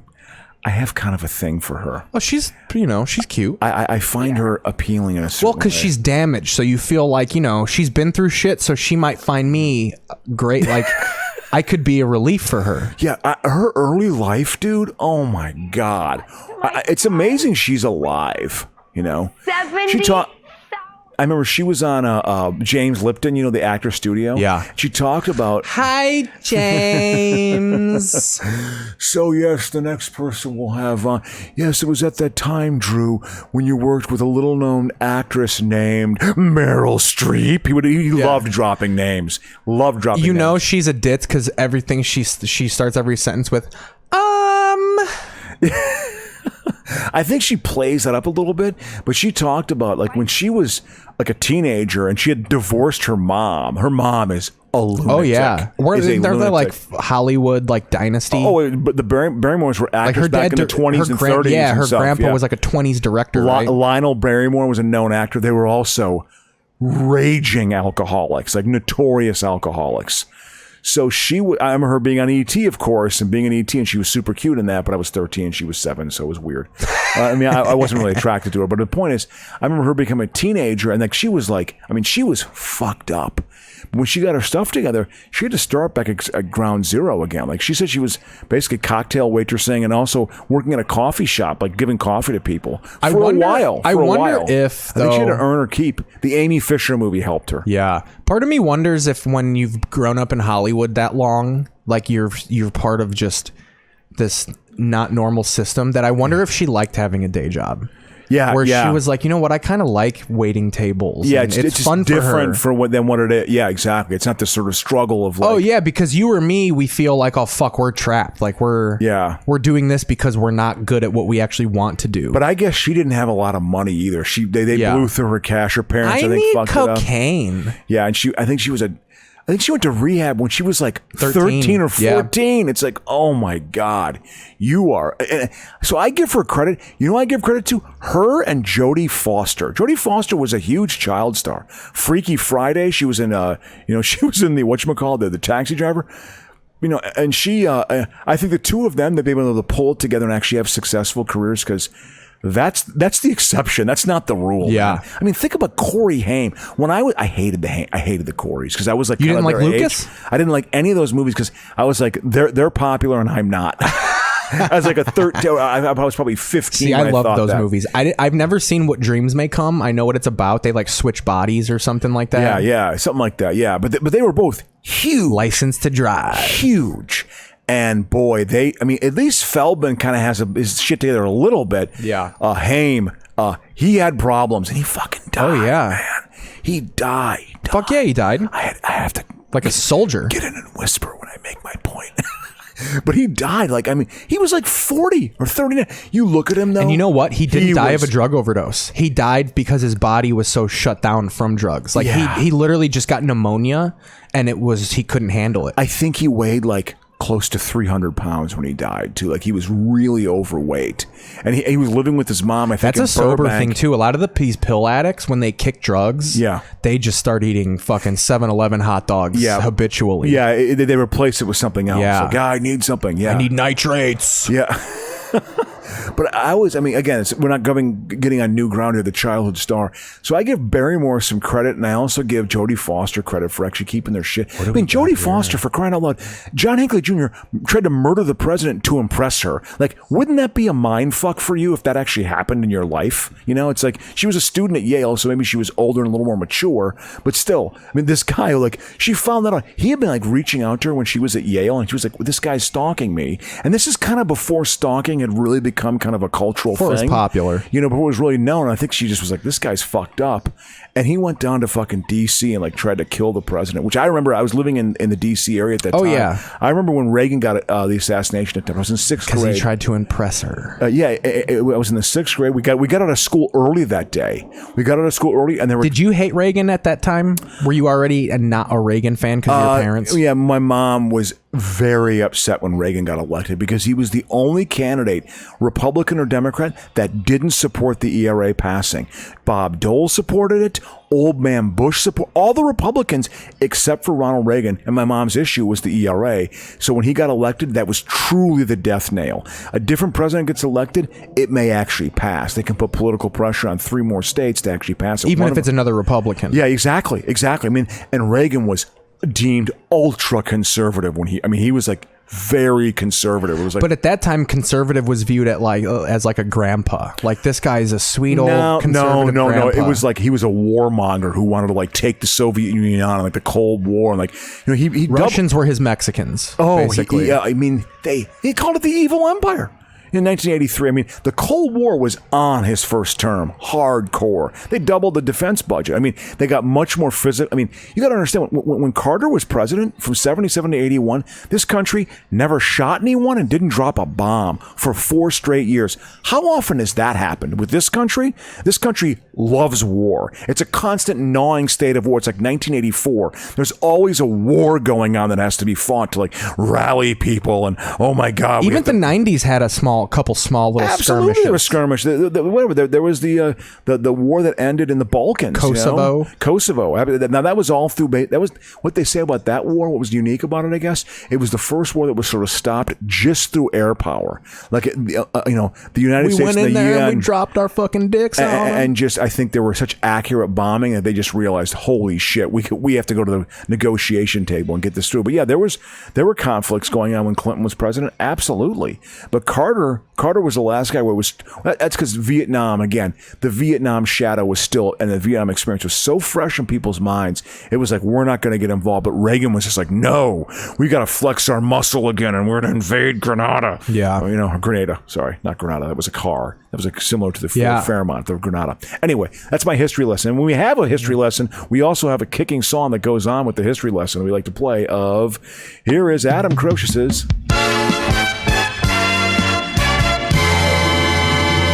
And that was Adam Crocius's tangents on history that are half lies and half truth. Hey! I do have the news theme on here somewhere. It's just hilarious. It's buried in It's here. all good. It's all good. But the senator, while insisting he was not intoxicated, could not explain his I feel nudity. good. You want to know why I feel good? There's no THC in my system. I'm actually feeling pretty good. You're feeling good? Yeah. I'm ready for We're at an hour and 4 minutes. Do you want to do a break? Yeah. All right. We're going to take a break. We're going to reset. Second half, we're going to do TV history, and we'll probably find a little something more like steady to watch. We might go. Sure. I got torrents on here. I got old torrents. What year are you feeling for commercials? Boy, you make good choices, Keith. I trust your judgment. Can I make a suggestion? Yeah. Yeah, you asked me a question. I want 1979. 79? Yeah, 79 I was 10 years old, and the country was in a bizarre state at that time. All right. It's in a bizarre state now, but it was different back then, I'm telling you. What you did? Yeah, we did. Had a lot of fun. All right. So we're going to go to a commercial break here, guys. Yep. Ooh, Jerry. Ooh. That's right. Sal. You know something, Sal? Sal, let me turn the tables on you, Sal. Let me ask you a question. All right. We'll be back, guys. Broadcast. This will be great. The Miller people promised me a case of light beer if I could keep this ball spinning for the length of this commercial. Now, I'm not one to show off, but I do just about anything for a few light beers. You see, light's got a third less calories than the regular beer and it's less filling, so I can stay loose. But the thing I like best is the taste. And I believe at this time that somebody here owes me a case of that taste. Thanks a lot, boys. See you around. Light beer from Miller. Everything you always wanted in a beer, and less. Hey, Charlie. We love baseball, hot dogs, apple pie, and Chevrolet. You sure are getting behind Chevy's new midsize Malibu, America. And why not? It's got the right mileage estimates, the right size, the right feel, the right look, and the right room. And for a lot of folks, it's got the right name, too. Chevy Malibu. The 79 Chevy Malibu could be just right for you. A fresh new slice of apple pie called Chevy Malibu. Jose Ferrer for Color Track by RCA. Cyrano, my cape is red, my coat is green, and my nose magnificent flesh tone. If these colors don't look right, see them on a 1979 Color Track. Getting the color right is what it's all about, and now with channel lock tuning, it tracks the color more automatically than ever. Before you see the Color Track system grabs it, aligns it, defines it, sharpens it, tones it, and locks the color on track. RCA is making television better and better. Saturday on the new look CBS Sports Spectacular. See next year's top NBA rookies finish their college careers in the College All-Star Basketball Classic, plus the Pete Rose Roast from Las Vegas. You'll say, you saw it on CBS Sports.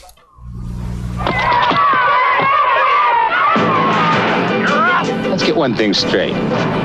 This is no regular battery. This is the ever-ready alkaline power cell. There is nothing regular about it. For the typical movie camera and electronic flash, you can't buy a longer-lasting, all-purpose power cell than AA size, ever-ready alkaline. So when you want long-lasting energy for these devices, think ever-ready alkaline. I dare you to call it regular. I dare you. Usually, when a family comes to their State Farm agent for life insurance, we already know them pretty well. We've usually worked with them on other kinds of insurance, and we have a pretty good idea of the protection they'll need. We've helped them in the past. They feel real comfortable with us, and we're going to help them if they have a problem. They know us. They trust us. We're going to be here tomorrow. And like a good neighbor, State Farm is there. That's life insurance, the State Farm way. Energy for a stronger America. Oil and gas aren't the only forms of energy our country's got to develop more of these days. There are 4 others. First, there's coal. Second, there's nuclear energy. Third, there's solar energy. And fourth, there's you and all the rest of us. The more energy we save, the less we'll have to depend on imports. So let's put conservation to work, along with coal, nuclear, and solar power, to provide energy for a strong America.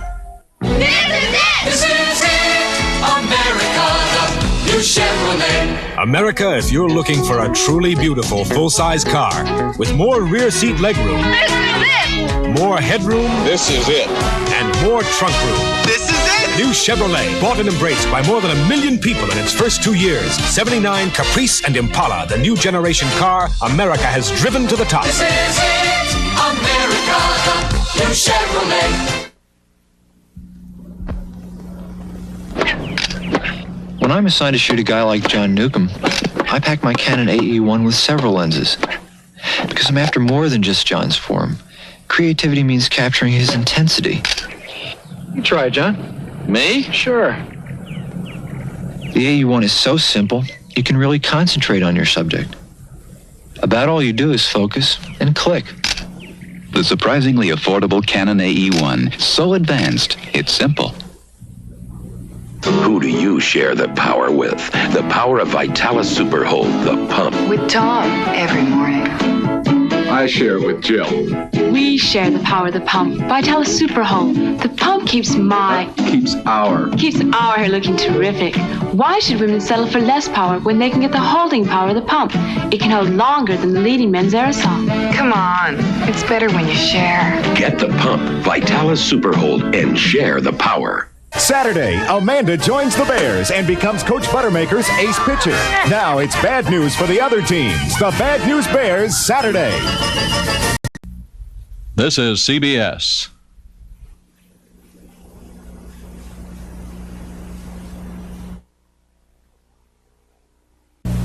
Okay, Harold, getting an early start on your basketball education is pretty important. So is learning the facts about your heart. All right. Learning about smoking, diet, stress, and exercise while we're young will keep us in good shape as we grow older.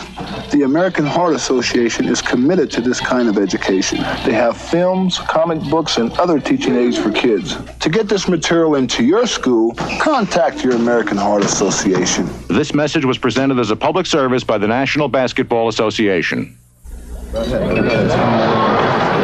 Chasing bad guys is not so glamorous outside of the movies. You find you spend a lot of time on stakeouts eating cold pizza, and you'd rather be someplace else having a cold beer. For me, that'd be one of these. Light beer from Miller, just in case I gotta move fast. See, Light's got 1/3 less calories than their regular beer, and it's less filling, and the taste is just great. Ain't that right, Muggsy? Light beer from Miller. Everything you always wanted in a beer, and less. All across our land, people know our brand. You can trust AC. Thanks, AC. Spark plugs by AC. Hear that, men? You can trust AC spark plugs. And remember AC filters to help protect your engine from dirt and dust. Right, Ben? Ben? Kids! Drive through dirt and dust. Good filters are a must. You can trust AC. Thanks, AC. Filters by AC. Plugs and filters by AC. This home could be a lot like yours. It's a home that's losing heat, wasting costly energy. It needs Pink Owens Corning fiberglass insulation. In the attic, under unheated floors, and in the outside walls. Stop paying to heat the whole neighborhood. Get Owens Corning fiberglass insulation now. It's cheaper than oil. Saturday and Sunday, see the top touring pros battle each other and one of the toughest courses on the PGA Tour in the Sea Pines Heritage Classic. You'll say, you saw it on CBS Sports. Got a big load to haul? Get a tough Chevy van. The 125-inch wheelbase model handles plenty of cargo. It's also got a wider sliding side door opening and wider and higher rear doors than its two closest sales competitors. Now, check these dimensions. Rear doors to engine, rear doors to seat, floor to roof.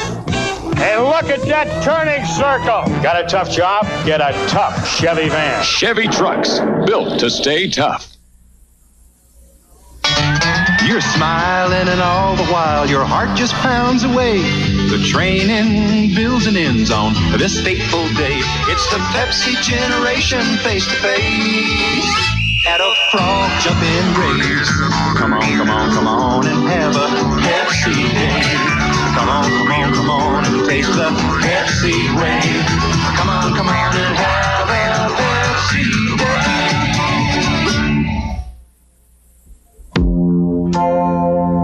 Because we fly a whole new world of travelers, we know the world expects good service from an airline and at a great price. So we have our full service economy class, offering every Pan Am passenger complete service no matter how inexpensive their ticket.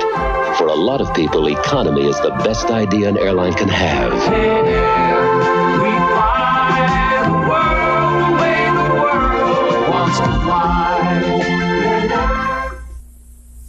Winners go with winners. Winners rent from Hertz. Hertz is number one, with more Fords and other fine cars waiting for you, with more people to help you, with more services to get you in and out of a car fast. No wonder the presidents of over 80% of America's top 500 companies carry Hertz cards. Are you a winner? Go with Hertz. It's where the winners rent. Hertz, where the winners rent. When we introduced the incredibly automatic Pentax ME, it had a very low price. But for some of you, the price wasn't low enough. So you held out. And you held out. Well, your patience just paid off, because now we're dropping the price of the Pentax ME so low, you won't be able to resist. After all, everyone has their price.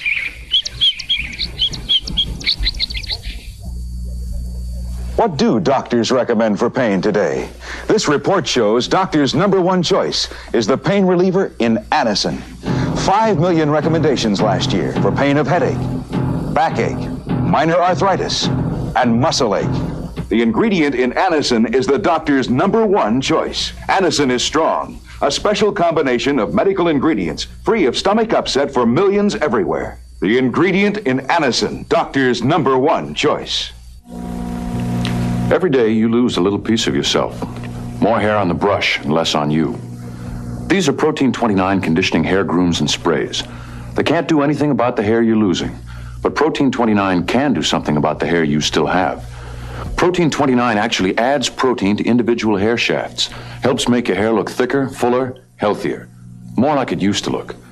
The more hair you're losing, the more you need Protein 29. It takes care of the hair that's still there. Welcome to America, sir. Very much. Pardon us. Wonderful to see you. The new Chevrolet is a delightfully smooth, comfortable car to ride in. I say, is this one of ours? Oh, it's one of theirs. Chevrolet Caprice Classic. I hope our accommodations are this comfortable. Sir, what are your impressions of America? I think your cars We think your roads are admirably smooth. Feel the quiet smoothness of the new Chevrolet Caprice or Impala. Feel it soon. When you shoot a lot of pool and bars, you want to stay fast and loose, and you don't want to get filled up. That's why I drink light beer from Miller. Got a third less calories than their regular beer, and it's less filling. Plus, the taste is great. And even though a lot of people don't think pool is strenuous, let me tell you something. You can work up a real good thirst, even when you're just showing off. Light beer from Miller. Everything you always wanted in a beer, and less. Burt Reynolds and Catherine Deneuve, a call girl and a cop involved in an incredible hustle. The CBS Saturday Night Movie at 9, 8 Central and Mountain. This is CBS.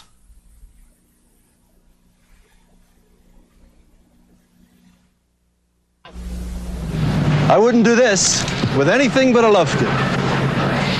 I wouldn't measure this with anything but a Lufkin. I wouldn't do this with anything but a Lufkin. The pros use Lufkin because Lufkin holds up on the job. And the Lufkins the pros use, you can use because they're available in your local stores. Right now, get this cap free when you buy these Lufkin tapes. Lufkin, another fine name from the Cooper Group. To celebrate its 50th anniversary, Minolta has added a great new feature to all the automatic features of the electronic Minolta XG7 35mm reflex camera, a $25 cash rebate. And to the exceptional versatility and automatic features of the deluxe Minolta XD11, we've added a $35 rebate.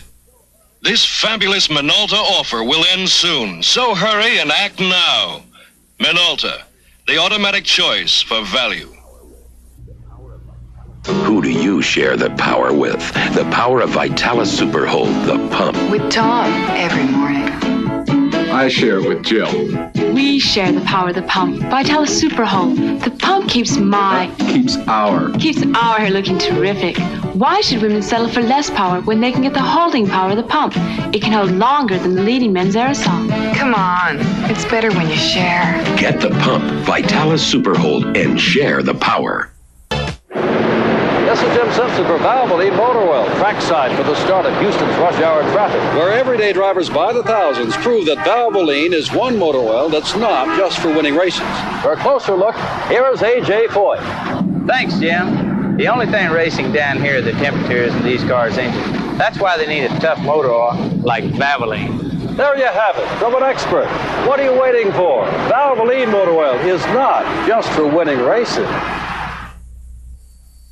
By noon, you bring down enough timber to put up a small town. You got one tool, a chainsaw, and it's your bread and butter. On the bar, it says Homelight, but out here, it's the Chainsaw King. And right now, you can buy the King, the Homelight XL, at a king-size savings. Or pick one of 5 other Homelights and get this $15.99 woodcutter's kit free from Homelight, the Chainsaw King. Check the yellow pages under saws for your Homelight dealer. Here's to good friends. Tonight is kind of special. Hello, Constable. Hi, Dad. I heard a rumor you finally passed the bar exam. Yeah. Congratulations. Frank will have the prime ribs and a couple of Lowenbrow. Prime ribs? Lowenbrow? What are you doing? Buying dinner for the guy who put me through law school. When you want the taste of a truly great American beer, tonight, let it be Lowenbrow. Just the good friends. Good friends. Sunday on CBS Sports Challenge of the Sexes. Don't miss the all-out competition on the slopes, out of the gates, and right down the alley. You'll say, you saw it on CBS Sports. Energy for a stronger America. Oil and gas aren't the only forms of energy our country's got to develop more of these days. There are 4 others. First, there's coal. Second, there's nuclear energy. Third, there's solar energy. And fourth, there's you and all the rest of us. The more energy we save, the less we'll have to depend on imports. So let's put conservation to work, along with coal, nuclear, and solar power, to provide energy for a strong America. All mufflers are not created equal. Take a Walker muffler. Over the years, it helps your engine run efficiently, which means you get the most for your gasoline dollars. Why? Because it's been designed specifically for your car. That's why I put on Walker. A Walker exhaust system actually helps your car perform at its best, so you can get the most for your gasoline dollars. Just look for the Walker sign at service stations and garages everywhere. Hey, Lawrence, Kansas. Who introduced the radial tire? He did! Hey, Bennington, Vermont. Who makes only radial tires? He does. He's the Michelin Man. And at Michelin, we put you first. That's why we won't make a second best tire. Because the only thing more important than our tires are the people who ride on them. Hey, Nashville, Tennessee. Who's the fastest growing tire company in America? Michelin.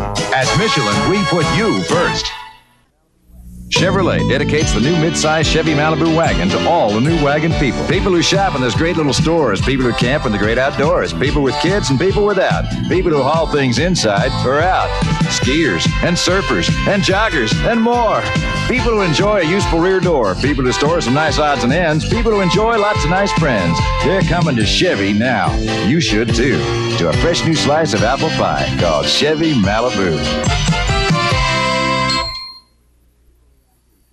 Right Guard knows that in equally active situations, men and women don't perspire equally. Men perspire more. That's why men count on Right Guard.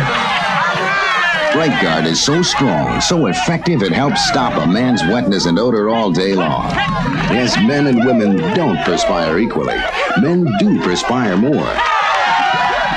And that's why men count on Right Guard. Right Guard, because men and women aren't always equal.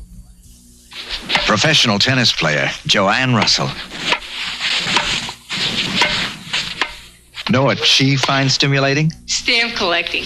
After my dad got me started, I got really excited about U.S. commemoratives.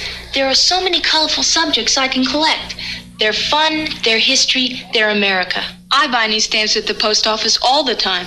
Half the fun is keeping my collection up to date. Start your collection with the Albert Einstein stamp at your post office now. Saturday, Amanda joins the Bears and becomes Coach Buttermaker's ace pitcher. Now it's bad news for the other teams. The Bad News Bears, Saturday. This is CBS.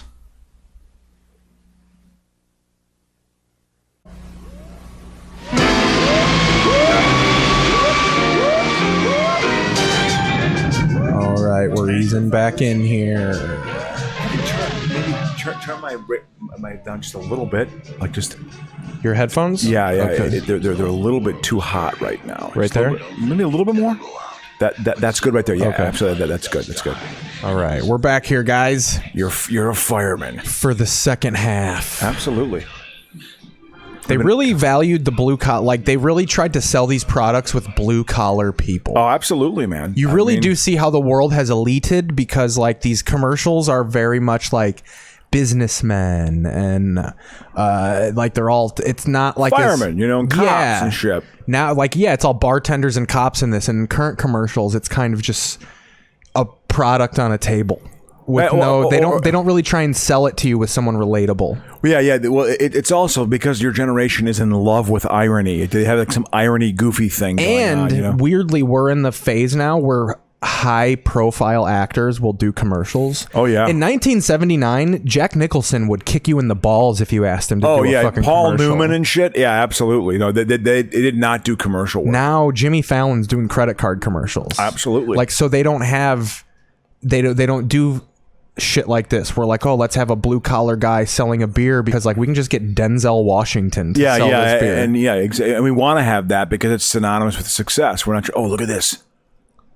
A new look. Next year's top NBA rookies finish their college careers in the College All-Star Basketball Classic. Plus the Pete Rose Rose. Look at that. My hairstyle was exactly the same as that in 1979. Absolutely. That high, close crop, like Bob type of thing. Yeah. Just like Lloyd Christmas from Dumb and Dumber. Yeah, exactly. Yeah, absolutely. I had that same look. Well, welcome back, everybody. We're gonna we got This Week in TV History. Probably that's gonna contain the whole second half. Absolutely. Yeah. Let's. How did you guys like the first half? Was it good? It was a little shaky up top, I will admit. What's that? Hello, Larry. Oh yeah, we got to do the second. Sorry. Yeah. This one, the second. I love how he tried to be so like he almost was like gonna fucking write it on a piece of paper. Yeah, here it is. Hello, Larry. Hello, Larry. All right. Now the second half begins. Oh, this lady's got attitude here. She shows a whole lot more support. What does it say? Mess with the bowl. Well, it's always cheating. So they just basically have to come up with a new phrase for cheating. Here's what it is. Well, of course he's going to cheat with her. She's hot. You're a little emotionally unstable. But you can't even hang out with people without getting drunk because you cured yourself. Bitch, you're going to a bar with bleach blonde daddy. Yeah, there you go. Now, there you go. That's what I want to see. Hell yeah, dude. The name of the show is actually called Decline of Americans' Culture. Yeah. The Decline of the Roman Empire. I love a good morbidly obese fat girl, like down, like they're just hammered. Yeah, Yeah, I remember seeing some women fights, man. When I saw girl fights like in junior high school. Anytime you see a couple ladies actually square up and like you're like, oh, you know how to fight. But in general, it's just like. Exactly. Yeah. Exactly. It's batting at each other. Hair pulling is going on for sure. There's definitely some hair pulling. Yeah. Do you ever say? Can you think of a girl fight you saw? Who it was? Who was it? Dude, I saw this one girl, Martha. Great name. Yeah. She took this fucking chick's head and was bashing it off a curb. Whoa. Like, she would beat up dudes. Was she just a real tough? Oh, she was a tough broad, dude. Like, you didn't fuck with her. Yeah. She was the kind of person that even if you made the slightest joke, she would like punch you on the arm. Ooh. And it would be like, ooh. And it would hurt? Yeah, exactly. I remember, when I was working at my very first job out of college, there was a administrative assistant at the job named Adorn. So that was her name, A''D''ORN. Oh, wow. So, that's like not a name. Yeah, and I remember she hit me in the shoulder once, and I was like, I'm 25 or 24, 25 years old. She hit me in the shoulder. I was like, it fucking hurt. Hell yeah. I was like, this sister. You were like, punch. will you marry me? Yeah. Was she gross? No. She was. I mean, sturdy, obviously. She was just young, and was. She was from the streets. She was just young and 6'5". She was a tough woman. No doubt about that. A tough broad. She knew how to throw a punch. Hey, why don't you start dating a black broad? She'll beat her up for you. Were your parents like? Do you think your parents would be happy if you brought home a black girl? I don't think they would have cared. I had the opposite, where like my family would joke about like, oh, he's gonna bring home a black girlfriend, but they didn't want it. Yeah. But they would mask it in like, hey, wouldn't it be funny if? Yeah, no, it's actually, they didn't want that to happen. Yeah. No, I didn't. I think they would have, whatever. The few women that I've been dating long enough to actually introduce to my mom before she passed, they were uncomfortable around my mother. It was not a good Was your moment. mom intense? What do you think? I mean, I knew she was like very political, but I didn't think she'd be like, so what's your stance on Roe v. Wade? I mean, no, it wasn't going to be asked that, but just her presence and her aura and that shit that women have when they're around each other, it's like she just, I can tell him, I remember, I go back to, I won't mention her name again, but I remember she met her a couple times. I was like, God, she just was really uncomfortable around my mother. Very uncomfortable. Would she ever say why? It was just a general vibe. It was just like, I don't think she likes me. And the way she kind of did this and did it just was like it was, because you know what it was? She was nervous. She was uncomfortable. She was going to read into any action that it was somehow kind of critical of her, and she, whatever. So but at the same time, my mom would not. My mom was difficult at times. That's all. She was just, oh God, look at this. This is just, it's just, when I see this and I see the humanity of and the lack, it's just like, and the audience like, ooh. Oh, this is a newer one too. So at this point, it's all just kind of like you're going through the motions. Like there's even no passion in this. Yeah, exactly. Because they know what it's going to be. I don't want to be. Springer's actually got pretty good politics. He was a Democrat when he got busted. Wasn't he the mayor of Cincinnati when there was, I don't know if this is the same state, but wasn't there a painter that was painting little naked boys? No, that is you're on the track. It's the same era, right? No. Well, he was in the late '80s. There was Robert Mapplethorpe had pictures that were very sexually explicit pictures of men, sexualizing men because he was gay. And there was pictures of we had to watch it for a philosophy class in college because the Cincinnati Art Museum said, no, we're getting rid of these pictures. Right. This is not art. Because I remember seeing something with Jerry Springer talking about it. He might have, because Springer, I think, was the mayor. He was a mayor in the late 70s, early 80s. What happened with him was he got a prostitute and paid her with a check. So there was there was the paper trail, and then he got kicked out of office. I think that was probably the early 80s. Maybe. What a new brand! That's when you know checks are new, because there are people like, oh, this is just like money. They didn't know about the paper trail. Yeah. They just, okay, I'll pay with the check. Check. Springer took a bullet for everybody. Yeah. So and then he. I guess he had pretty good politics. I think his parents were all like Holocaust survivors, and he had family members who got murdered in Germany and shit. But what happened in the late 80s? Robert Mapplethorpe, was a photographer, and he had a bunch of very homoerotic pictures. One of them, we saw him in a philosophy class, and they showed it was in a slideshow. That's how long ago this was. So both things happened, and so it was just a Cincinnati thing. Yeah, basically. a Cincinnati thing. That was the thing that linked them, but they weren't in the same time period. But they had pictures of this guy a man sticking his pinky up a guy's dick hole up to his first knuckle, you know. And then they had like, okay, and I remember they showed the pictures to us in class. So we're going to show a black picture, you know, just a black screen, to let you know you're going to see an explicit picture.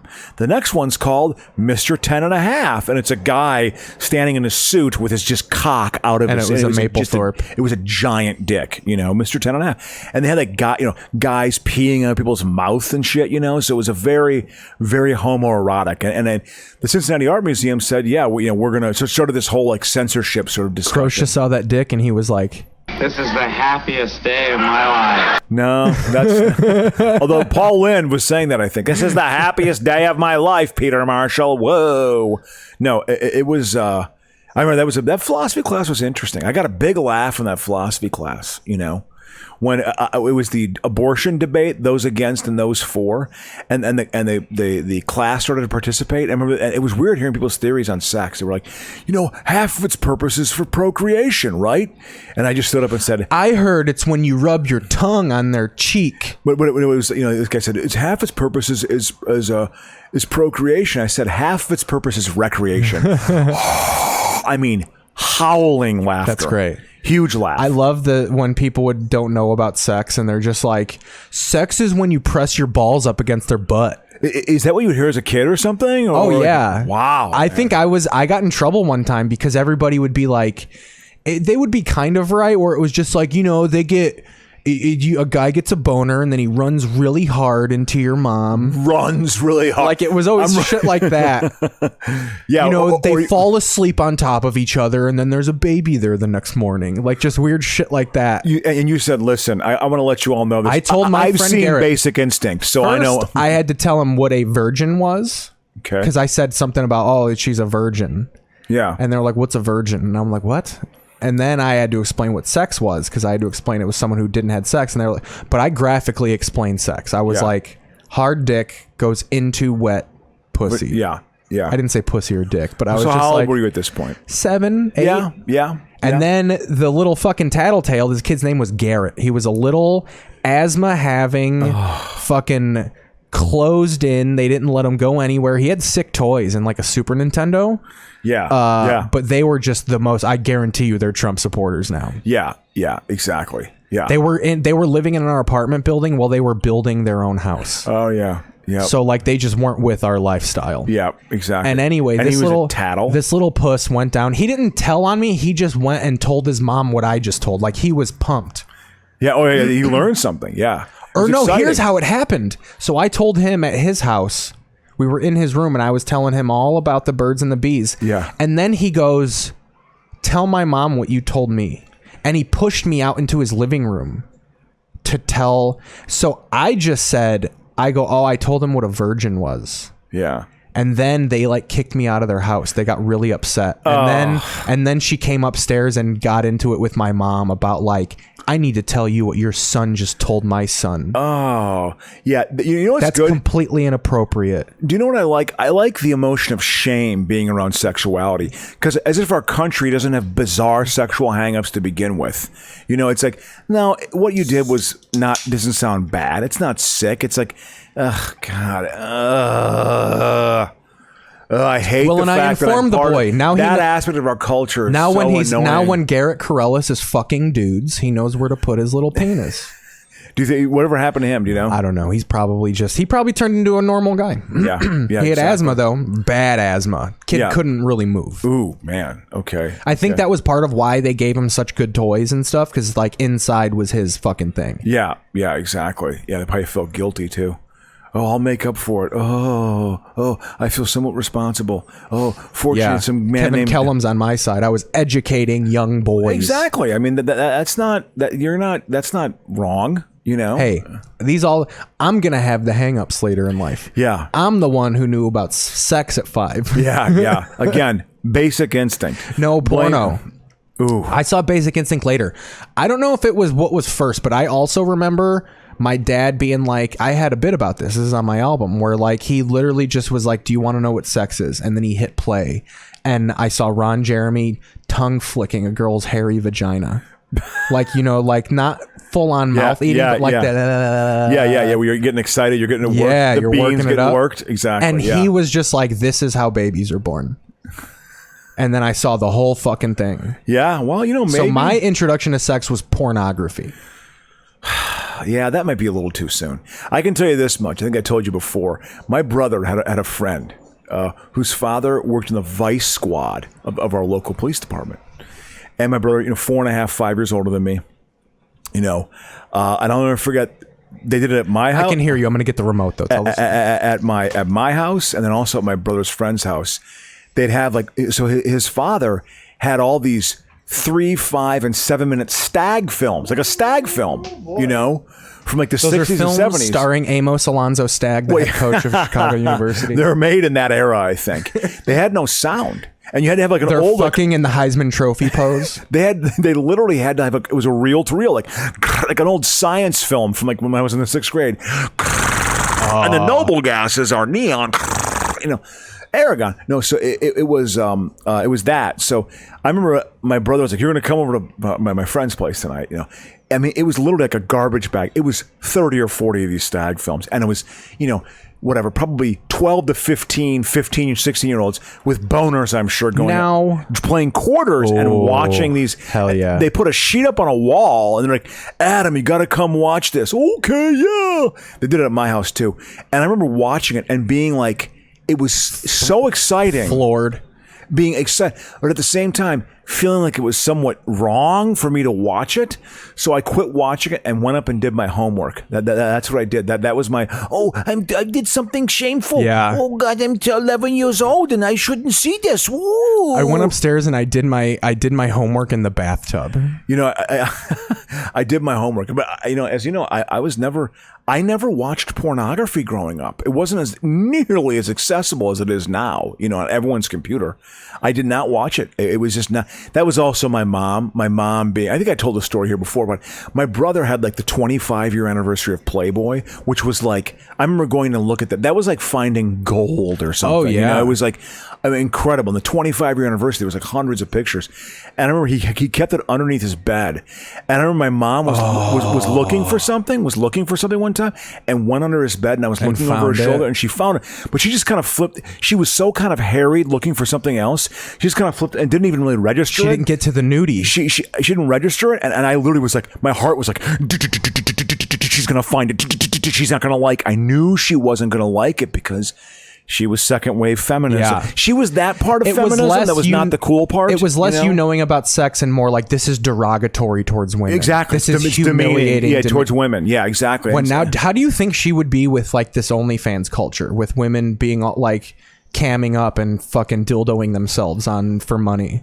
It would be completely foreign and abhorrent to her, and would really bum her out, because that's feminism now. Well, I mean, that's feminism. Well, supporting OnlyFans is a feminist thing. What's it called? Supporting only OnlyFans. So basically, OnlyFans is like a website where any male or female, it's mostly females, it's porno basically. You can start your own account and you charge this much per month, and if you pay me $5.99 a month, I'll DM you pictures and videos of me diddling myself or and fucking shit. my boyfriend. It's independent pornography. God, well, to me, that's just so indicative of it's more about the money to me more than anything else. Like, dude, you're literally doing anything. They said through OnlyFans last year, I think they said I don't know if it was 1,000 or in the hundreds, but over 1,000 women became millionaires last year through OnlyFans.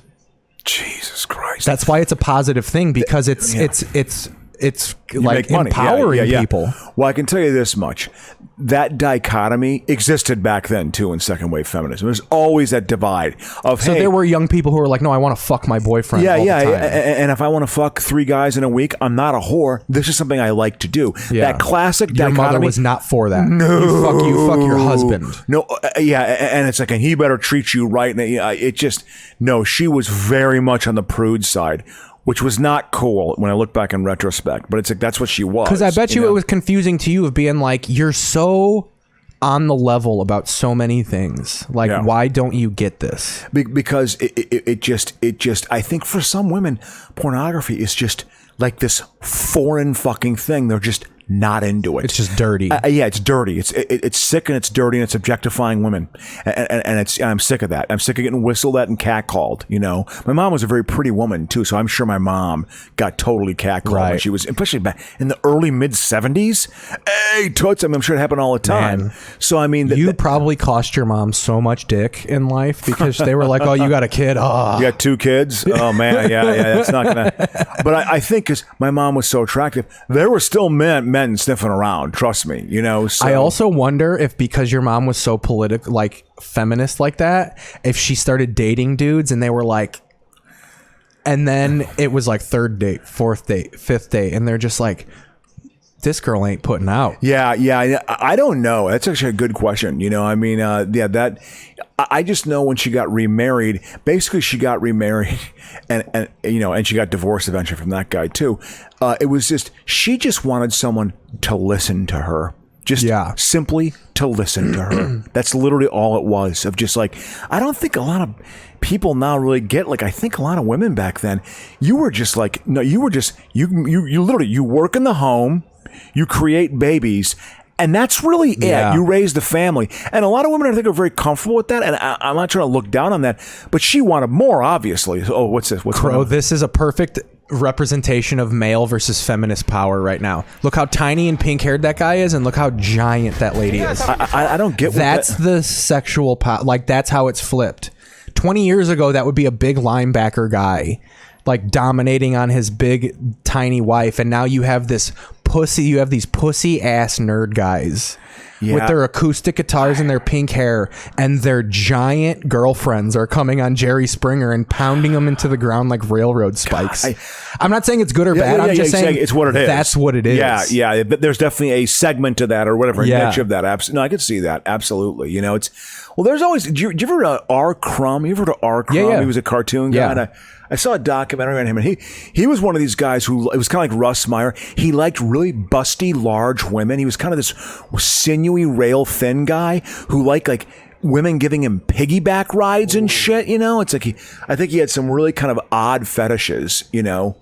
But yeah, so that kind of dichotomy exists, and the dichotomy existed back then too. Women saying, "Hey, fuck it, you know, this is my body. I'm going to make some money off it."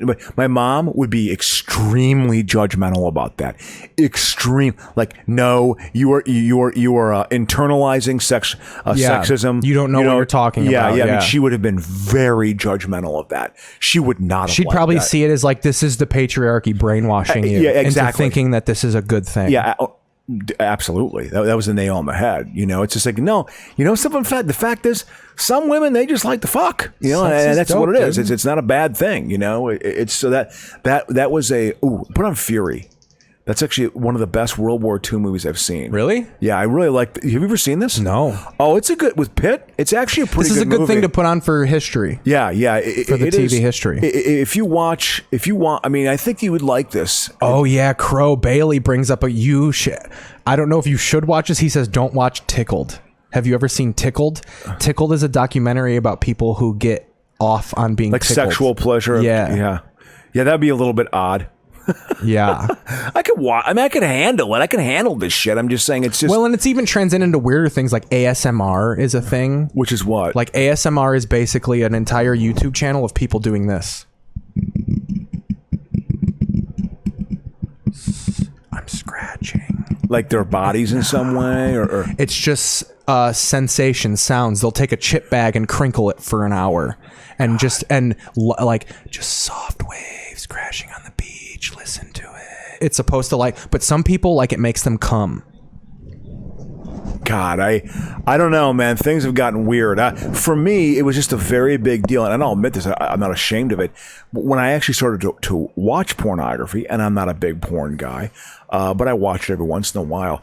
That was very much like for me, that was like a liberating thing. Yeah, this is my early 30s, dude. You know, I mean, it was like in my 20s, I didn't know any. I knew of like guys like Ron Jeremy and John Holmes and stuff. You know, big guys. But I didn't really know the heavy hitters. You know, but it's like me watching it was very much like, no, I like looking at naked women. That's what I like to do. You know, I'm convinced I'm a repressed heterosexual. I'm actually convinced of that. That's actually the truth. Because it's like, no, I'm gonna own this. I'm not gonna deny it. I really like looking at naked women. I like to fuck girls. You know, this is what I like. And I'm telling you, for me, and so for me, it's like I was very much out of step with a lot of people. I think in the world. I mean, I knew I liked this, but again, because of my mother, I felt guilty about how strong my feelings were for seeing naked women, you know, and seeing women and just being around them and like, oh God, they're so pretty.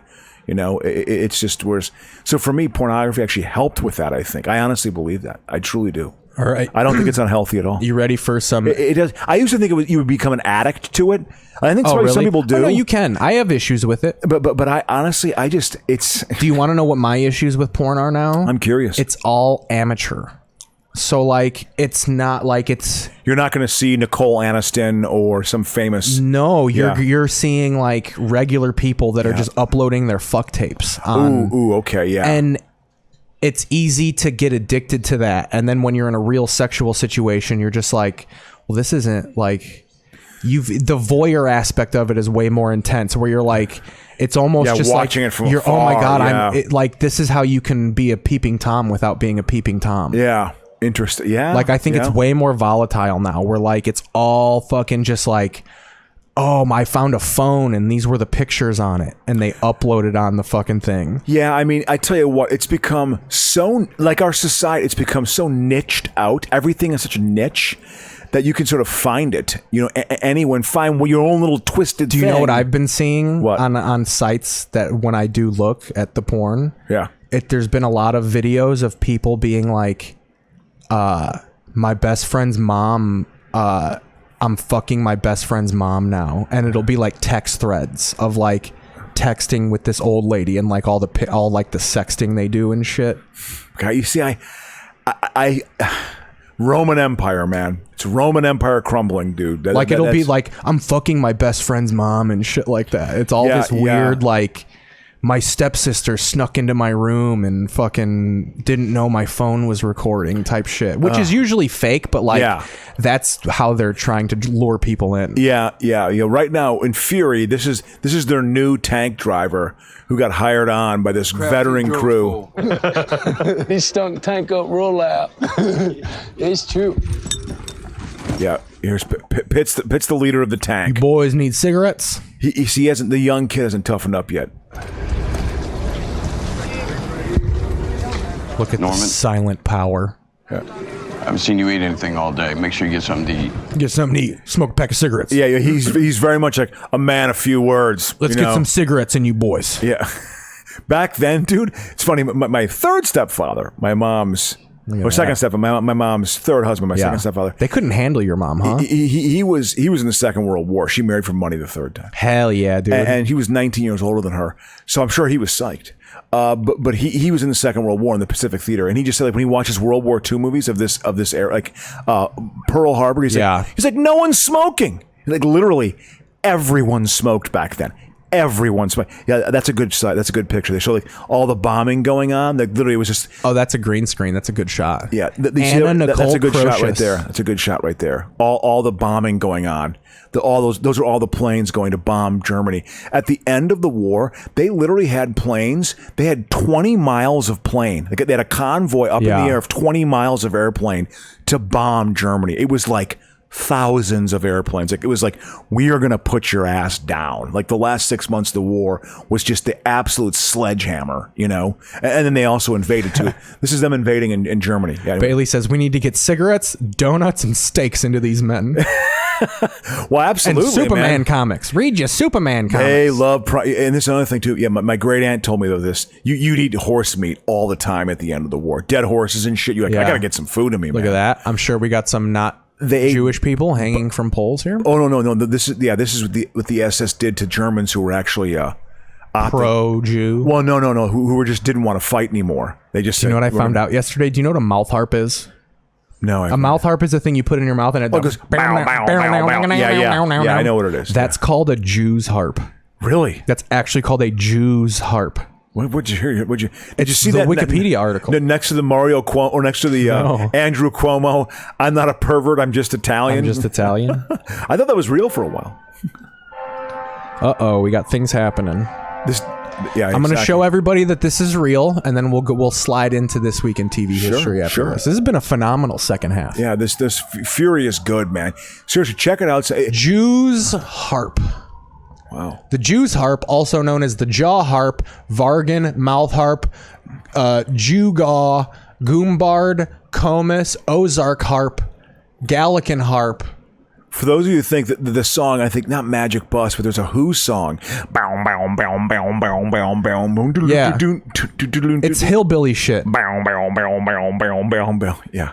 Won't you come together or in the band? Is that how it goes? Won't you come? Something about the band. Come and join the band. It's a Who song. Yeah. That's the same noise. But yeah, it's called a Jew harp. And I think that's funny. So this week in TV history. Actually, I don't think we went through this last week, so kind of. No, we did. We did. Okay. I think we did it. Yep. Here's where they get into a major firefight here. Actually, in this small, they do a good job with the effects on this. 1985. Barbra Streisand records Broadway album. Oh God. I don't even. Is that like a name of her album, or is that? I think it's probably an album on Broadway. I think probably. I don't know what songs were on When that. do you think Babs started waning? Like, give me the true Babs era. I feel like late 70s, 80s was just. They loved her. Well, yeah. You think of A Star Is Born, came out in 1976. She was also in The Main Event, starring opposite Ryan O'Neal. Ryan O'Neal was a leading man in the late 70s. Who did he marry? Farrah Fawcett. Yes. Yes. I mean, very much a 70s actor. They had messed up 70s kid. They had a messed up 70s kid, drug addict kid, named like some 70s name, Levi or something. He had some name, It's like. I'd say Barbra Streisand, because The Main Event was like she was a boxing manager for Ryan O'Neal. The Main Event. She always had a song, and of course in her movies. I think somewhere in the early mid 80s, but she kind of had a comeback with Nolte in the early 90s, very early 90s. She played like a therapist who was helping out Nick Nolte. It was kind of at the same era as Beaches, although she's not. Yeah, I remember I that. consider Bette Midler the likable Barbra Streisand. Right. But they're kind of the same era. And she hung around longer. Bette had a much longer career, but Barbra Streisand also was half a musician. Career. Yeah, Barbra Streisand she was huge in the 70s. I always considered Bette Midler like she wanted to be a singer, but she was really a better actress, and she could sing. And then she turned her acting career into this like half-assed pop career. Well, people look at Bette Midler like she's this fucking powerhouse of talent, and I just don't get it. Well, her first movie was The Rose, which was loosely based on Janis Joplin. Some say love, it is a river. I can remember girls singing that song in my 6th grade talent contest and being kind of turned on by them. Like budding sexuality when I was 11 years old. Jewish women probably thought she was the ultimate. My mom, I'm convinced, actually had lesbian fantasies of Barbra Streisand. My mom adored Barbra Streisand. I remember when she had that Vegas concert, like in the early 90s, we were flying back from Mexico and we had a delay. The plane wasn't there yet. And we were watching the concert. My mom was just fixated, like, she's just such an unusual beauty. Ugly? You mean ugly? And she never got a nose job. She just kept it the same. She just like having that giant schnauzer. Just respected her for that, But to answer your original question, I'd say somewhere in the 80s she started to probably when she recorded this album. I mean, that era, she wasn't as relevant. We're done with you. She used to be a leading woman in movie. I mean, she was in What's Up, Doc, and The Main Event, and A Star Is Born, and Funny Girl, and she was in a lot of movies in the 60s and 70s. I also wonder if some of this, we think it's their career failing, and she was just like, look, I banked a lot of money. I think she made a ton of cash. Barbra Streisand is covered. She lives in Vegas. I'm going to go retire to Florida. I'm going to Florida. Murray is down there. My Uncle Murray, who I always loved. See, Pitt speaks German here. This is they just raid this small town. They raid it. Yep. Hi, Angel. The SS guys, they go after the SS guys. Oh, so this is like they're like fucking with Nazis. Oh, yeah, absolutely. Yeah, they just tune his ass up. And there's a lot of like, I think it's honestly, Saving Private Ryan. This is up there in terms of I think of the war, just sort of the war footage they've done, like the tank sequences. The guy who directed this is directing the movie El Alamein, which is the key Northern Africa tank battle that Montgomery beat what's his face, the German general, who I should know, but I'm having a senior moment. The Desert Fox, Rommel. Oh, Rommel. And so that was kind of the end of the Northern. Nickname. Oh, the Desert Fox? Yeah. Absolutely. That's what the British press called him. Half begrudgingly, half admiringly, because he was so good. Oh, dude, I was in wood shop. So I was in auto shop my freshman year. Yeah. And my teacher was a veteran. Yeah. And he liked talking about it. And one time I asked him, because I didn't know, I go, so what the fuck is Charlie? I go, what's this Charlie thing? I go, is that just what you called the entire army? I go, or was it a specific thing? And he lit up. He goes, what a great question. He was like, people don't know that. And he said, he goes, Charlie was a part of a special force inside the Vietnamese army. He goes, they were very good at what they did. Yeah. And they were very scary. He goes, in my unit, we referred to them as Sir Charles. Really? Yeah. Because it was like they were kind of respected them in a weird way. Yeah, yeah. Sir Charles is out there. Yeah. Charlie, I always thought it was just like, you're an Asian person. Come on, Charlie. No, it was like a specific type of Vietnamese soldier. Viet Minh. Yeah. You know, like I think VC. Charlie were the people they sent in like undercover to like hide in trees and shit. Yeah, yeah, really. Yeah, this is an interesting scene. They're in this small town in Germany as they're invading, and they all had a big look at that picture of Hitler. Bailey's going to drink with his mom at a local brewery. Oh, so good we'll for take you. care. He's going to listen on Spotify. Thanks, James. Thanks for listening. He's hung for 2 hours. I Look at appreciate that, buddy. And then they all committed suicide. They had a party, then committed suicide, which I guess happened. There was a lot of suicide going on in Germany when this was happening. What a dark time to be alive. Was it you saying? I heard somebody saying that like amphetamines and cocaine were a lot of the reason that the Japanese were able to kamikaze. That like they were just fucking amped up on speed, so they were just like fuck yeah. I don't know about the I wouldn't be surprised with that. I know the Germans, crystal meth was completely used because they'd fight for hours. You know, I mean, it just. He also invented methadone that way because they wanted a painkiller, but they wanted like we want something to stop the pain, but we don't want them sedated. Yeah. So let's give them methadone, and it'll be like heroin, but they can still fight. Yeah, I mean, I haven't heard that. That might be the case. I think they were just messing. Someone told me, I'm going to look it up now, then. but someone told me the Nazis invented methadone. They might have. I mean, I don't know for sure, but they might have. You know, I mean, I don't. I think a lot. World War II, a lot of stuff got invented. I mean, it had a massive impact on industry, no doubt about it. A lot of things that didn't exist 3 years before the war started existed 2 years afterwards. You know what I mean? Like it was just like a lot of stuff. Yeah, it might be the case. You know? I think they just discovered it. Well, I mean, they had, whatever. Germany has great chemists. I mean, there's major chemical companies there. Siemens, obviously, they do electronics, but Bayer, obviously. Bayer, they're a Nazi company. Yeah, Bayer was very, they had a lot of chemicals and stuff. And I think methadone was developed in Germany around 1937 to 1939 by Gustav Erhardt and Max Bachmuhl. Yeah. It was approved for use in the United States in 1947. It is one of the World Health Organization's list of essential medicines. Wow. So yeah, they used it definitely during World War II. There's a few methadone. I remember in Uptown in Chicago, there were some methadone clinics. You'd see. I mean, that was the first time I saw really fucked up homeless people. On September 11th, 1941, Bachmuhl and Earhart fired an application for a patent for a synthetic substance they called Hochist 10820. Whose structure had only a slight relation to morphine or the opioid alkaloids. It was brought into market in 1943 and was widely used by the German army during World War II. Wow. Yep, that makes sense. Interesting. Yeah, I mean, I think there's a bunch of drugs going. Well, I mean, Hitler himself was all drug-addled. He was but especially at the end, he was all fucked up. I'm on Molly. Just fucking dancing to that trance music in his fucking bunker. At the end. yeah, smacking his mouth, grinding his teeth. I guess he had like cocaine eye drops. He had some doctor who was just listen to the beat. Listen to the beat. It's so good. He's actually it's so good. It hits hard. It hits like a Jew's head against a rock.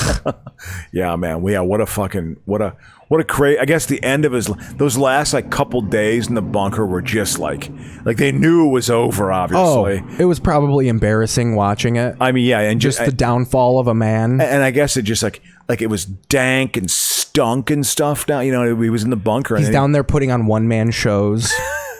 Look at me! I do an impression. No, this is how we wins war, and he just does a performance. I guess he was still like doing like military, like planning and stuff, and he also I guess was working on his models for Germany after the war. Speaking of performances, in 1997, Garth Brooks performs a free concert in New York's Central Park for HBO, later released as Garth Brooks live from Central Park. Wow, he was the fucking king in the 90s. Absolutely. That lowercase typewriter G, that was like his stage. It was the G. They just called him G. Wow. I knew people who hated. I never got it. It was the same with Bette Midler. Yeah. All my friends I loved would be like, dude, Garth Brooks is awesome. And I would just be like, you're ridiculous. Well, he's saying, I got friends in low places. I never took that kind of country seriously. Like, part of me was like, you guys don't really like this. Yeah. Like, you think it's funny, right? And they'd be like, no, we genuinely... And the thunder rolls. Yeah, no, I know people who love... I just never really... His version of Hard Luck Woman by Kiss is good. Oh, good for him. He was on the... He's a Democrat. Garth Brooks I'm sure he's a great guy. He's probably... overwhelmingly nice. Yeah, like a totally good guy. Or it's creepy. Yeah, and he's extremely wealthy, I think. He's done very well. Oh, dude, he just played the Kansas City Chiefs Stadium. 73,000 seats. Wow. Yeah, he's supposed to be I think he was like a policy guy for some dude. I think he and Clinton were kind of tight, I think. Kind of a Southern thing. and Billy. Absolutely. We'd go on the roof and drink Kool-Aid and... Yeah. Do all kind of stuff. Yeah, 2015. This is where he loses his virginity. This guy loses his virginity in this scene. That happened. Fun. That happened here. Their cherries got taken via war. I'm sure it happened. I'm sure, Oh, yeah, I'm sure you just rent a prostitute. Well, I mean, they would just... they go into this. They would just take women and like go into a room. Yeah, this is rape. Like, this is... Yeah, basically, yeah. Although, this is... It's handled a young more man. Subtlety. Which one of y'all ladies wants to pop this boy's cherry here? We'll give you a pack of cigarettes. Yep. This is a kind of an interesting scene. It's a slow burn, this scene. All you ladies put cigarettes in your pussies. No. He knows she's lying. We're about to be inside.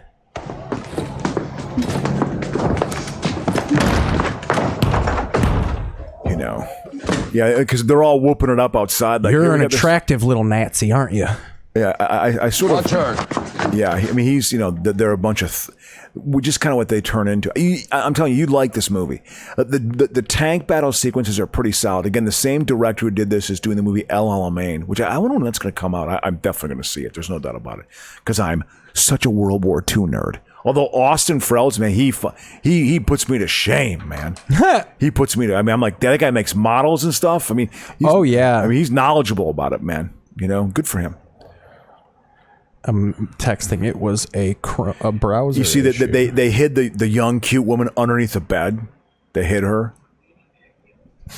Oh, yeah. So they're like helping, but they're just being dicks about it. Well... They're like, no, we're not helping. We are going to rape you. Yeah, basically. Shh. I'm gonna put my hog in your mouth. Yeah, basically. I mean, that's sort of, I mean, I can tell you one thing. My great aunt, who was 22 when this was going on. She said the Americans were awful. She said she could. Yeah, they hated the Americans. Hated them. 1939, 7th Venice Film Festival opens with a United States boycott due to Benito Mussolini's fascist Italian regime. Benito Mussolini, exactly. Hey! It's interesting about him. He used... man, this is intense. He used soccer as a propaganda tool. Of course. He didn't know anything about the game, but he would very often have himself being filmed kicking soccer balls at people and stuff like that because he knew I can get the people on my side if it looks like I'm a soccer guy. Hitler loved him because, I mean, Mussolini took over first in Italy in 1922, so it was very much kind of the model. He admired Mussolini, Hitler did, because I think everyone sort of thinks like, well, maybe it was Hitler, didn't it? Because it became sort of the entire fascist movement, which was all across Europe. Hitler became the focal point of it all during the war, of course, but he very much admired Mussolini, very much admired him. There was someone who said that they're willing to bet that Mussolini probably didn't even know any of the rules to soccer. Oh yeah, I think he was probably just caught up in trying to rule things. He just knew like this is the popular sport, so I'm going to make it look like I love this. Absolutely, 1991, actor Gary Oldman is arrested for drunk driving. Where did they say? Let me look up a video on this. Let's try and get more. I wonder if he has a video or not. Probably not. 1991, probably not yet. Yeah, that's back when like that's not as big a news story. Yeah, well, when I was known, but he wouldn't film stuff. Like OJ getting popped for murder was really the beginning of like let's fuck with celebrities. Like let's see what celebrities are doing. Yeah, and I think what followed that up, the Pamela Anderson, Tommy Lee, whatever, sex video. Yeah. He wants to just them to make breakfast for him. That's all he wants them to do. Here is she's a pretty woman. Man, you can't find. They clean this up. There were no news stories about Gary Oldman being popped for drunk driving. Well, I know. I think he was a big drunk for a while. I think he got sober, but he was a partier for a while. It's so interesting seeing his arc. My first recognition or acknowledgement of him was him playing Sid Vicious in Sid and Nancy. Came out in 1986. And he was completely good in it. Yeah. He played Sid Vicious, and he was. Who says his working style meshed well with the passion of director Look at that Oliver fucking Stone. video the thing. actor tells Dennis Michael his acting assignments are less jobs. This is for JFK. This is the JFK press tour. When he's playing fucking Lee Harvey Oswald. You got to admit, this is pretty weird. Like they shoot, he gets shot. Oh, I mean, the government killed Kennedy. Yeah. It's not. Yeah. The mob did it. Yeah. On behest of the U.S. government. Look at how young Oswald he is was a character that raises scores of questions. Gary Oldman went to great lengths to find his own. Those are the sunglasses of a drunk. I read a ton of books. Met 1,000 people. He's totally in his young actor pretentious phase here. He's so much more like personable now, I think. In New Orleans, met people that knew him. He played Commissioner Gordon. He seems really drunk too. A close friend of his, which was a real coup. Probably one of the closest people to Lee Harvey Oswald in New Orleans. As I put hung out with his mates, and we got to be friends. Sexually assaulted some women. He's just such. Did you know that Lee Harvey Oswald didn't like the dark?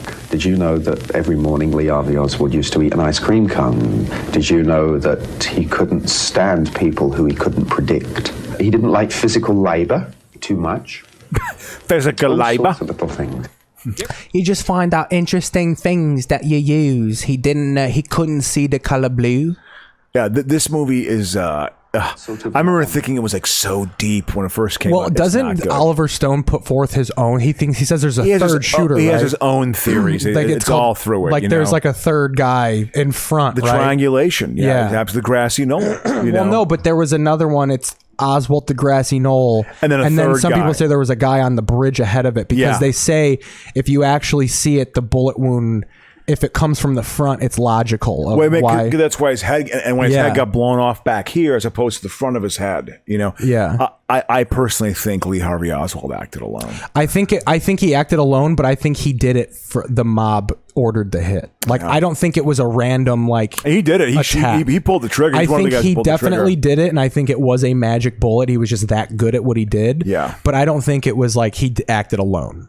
I think he was a lunatic. The United States Mafia was upset that Kennedy was about to crack down on them, so they hired this been cracking down on them. So they hired this fucking marksman to take him out, and then basically told the U.S. government, like, "What the fuck are you going to do about it?" Yeah, things were mobbed up back then, pretty hardcore. Because then they killed Oswald. Yeah, it's pretty with At Jack least Ruby. Wait a week. At least Jack Ruby, who ran strip clubs from Chicago. Brian Doyle Murray plays him. It's hilarious. God, Brian. CNN showbiz. Yeah. Look at that. Look at that graphic. God, that's so fucking early 90s. Jesus. So what else in this week in TV history? He was a drunk for a while. 2006, actor Sly Stallone and former heavyweight boxing contender Chuck Wepner settled a lawsuit out of court because Wepner claims he was the inspiration for the Rocky movies. Absolutely. Absolutely. Yep. Do you believe that? I think he probably loosely took it from it, but I mean, whatever. So you took your story. So what, buddy? I mean, also it could have been. It's not like you have a unique heavyweight story. There's probably a lot of rags to riches boxing stories from that era. Of course, it's always been part of the mythology of it. The best thing I like about Rocky is that Sylvester Stallone told them that like you cannot have this movie unless I am Rocky. Like they wanted Paul Newman to be Rocky and shit. That's hilarious. Yeah, it was this vehicle cut. I will say she's pretty. I find her attractive. See your hand. Is that Michelle Williams? No. It's some German actress. Yeah. I'm sorry. Am I going to be canceled for saying actress? No. A lot about a That's person. still Ooh, Jaws is on tonight again. Man, they're making the circle on that. They're doing the circuit on that one. But yeah, man. Yeah. So this is they make love. All right. This. But they don't show it, but it's implied. It touches her hand. She has a Germanic way of being. Help people understand them. It's really right. Alan Funt. 1948, Alan Funt's Candid Camera TV debuts on ABC. 1948 that started? Dude, that show was still on when I was a kid. I feel like that was peak Candid Camera time when you were a kid. Oh, in the 70s? Absolutely. And that was like almost like the first kind of reality TV.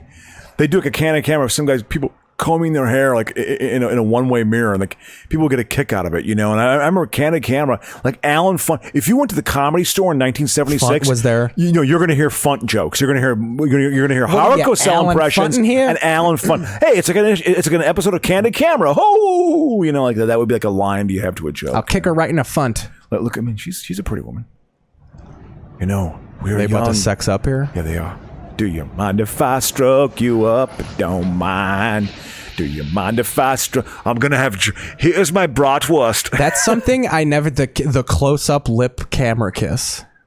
You got to see the tongue touch the teeth. See, this is them fooling around. This is AMC, so they cut to it. Look at that. Yeah. See, that's the new kind of censoring. I'm for that. Just go to commercial break. Yeah. Just pretend like it didn't happen. Yeah. Do it like parents do. Just sneak away.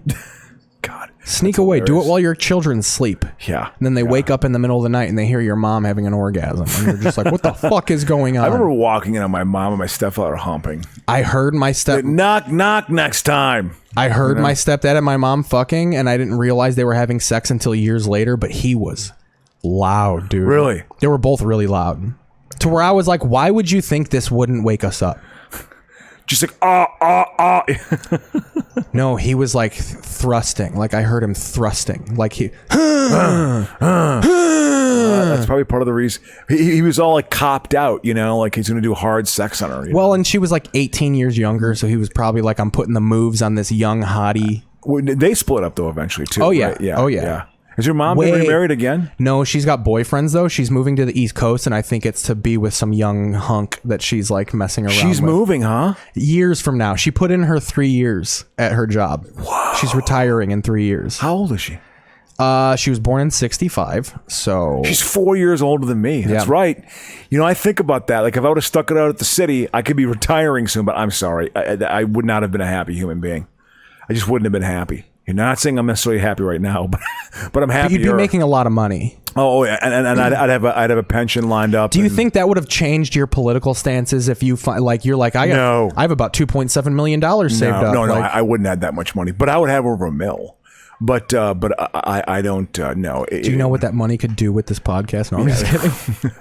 Yeah, I just I needed Millionaire Look Crow. at Jimmy Walker. He lost some weight. 800 number. Well, yeah, it's fallen. It's just atrophying off of him at this point. An actual Jimmy, you lost weight. Well, I'm dying. His stand-up act. I remember seeing him on Killed. Terrible stand-up comedy. It's really bad. It is like it sets the race back 100 years. Yeah, I'm not like saying you want to know because he would always do like Letterman because Leno and Letterman wrote for Jimmy Walker in the mid '70s when Walker was a lot of comic. dark meat jokes. And just like you want to know the best way to babysit a black child, you get a trampoline out and put some Velcro on the ceiling. Like that was a joke. That's a fucking flat out joke from Jimmy Walker. I remember watching that when I was 20 and being like, oh my god, this is the most and Letterman gave him panel time because Letterman owed it to it because Letterman felt like, hey, he gave me my it was Letterman's first paying. Yeah. laughing at, another thing, you want to get black folk like Jimmy. watermelon jokes and shit. Jimmy, you're so unfunny, but I have to say you're a genius. It was, I mean, literally, it was like watermelon eating jokes. Like, that's literally what it was. If I interviewed Letterman on the show, I would be like, okay, right now, who was awful on your show? Yeah. Who did you hate that you had to say nice things to? Yeah. 1960, Los Angeles premiere of Psycho, starring Anthony Perkins and Janet Leigh. Huh. That's an old fucking movie now. It's a good movie. Did you like Psycho? Yeah, but I like the remake with Vince Vaughn better because it's shot for shot the old Psycho. Like they didn't change it at all. I like Gus the Van remake. Zandt. I like the remake of it. Because absolutely. it's modern. That's one thing, and it's not even a attention span thing. The old Psycho looks too old to me. It's not even scary. Like, it looks like I'm watching an episode of Lassie. Yeah. Hilarious. Yeah, I remember when I first watched it, I had such build up in my mind that when I watched it, I was like, wah, wah, wah, wah. Yeah. That being said, I saw Psycho 2 in the theater opening weekend in 1983. At first, I was wondering, why is this week in TV history so short? And I just realized it's Thursday. We're going past Thursday. Yeah. We have to go to like the 15th and not the 12th. Yeah, exactly. Because I was like, oh my God, we're almost done with history. And I was like, no, we're not. Yeah. Look at me. See right there? He's checking him out. You have to say a word. There you see, he looked at him like, yep, gives him a shot. You got laid, buddy. There you go. You did it. 1951, first televised baseball game in color on WCBS in New York City. Boston Braves beat the Brooklyn Dodgers 8-1. They were still the Boston Braves. Yeah. They hadn't moved to Milwaukee yet. It'll be interesting if the A's move to Las Vegas, which is a distinct possibility. That'll be the fourth city they've played in. When did they leave Milwaukee? After the 66.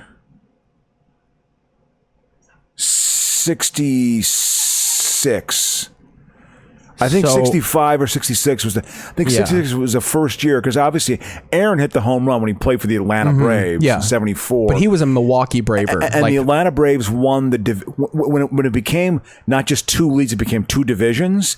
The Braves won the NL West in 69, the Atlanta Braves, and the Mets won it in 69. Then they beat the Braves. Rico Carty was a very good player for the Braves back then. So 69, I think it was like probably 66 was the first year in Atlanta. Yeah. I think. Yeah. But like, I just was wondering if there were any part of the Milwaukee Braves, because my dad remembers the Milwaukee Braves a little bit. They won the world. Listen, he also remembers the Home Run Derby TV show. Yeah, absolutely. Yeah, I don't remember that, but I remember seeing highlights of it. Well, the Braves went to the World Series in 57 and 58. They won it in 57 against the Yankees, and I think they lost in 58. Or I could be wrong on the years.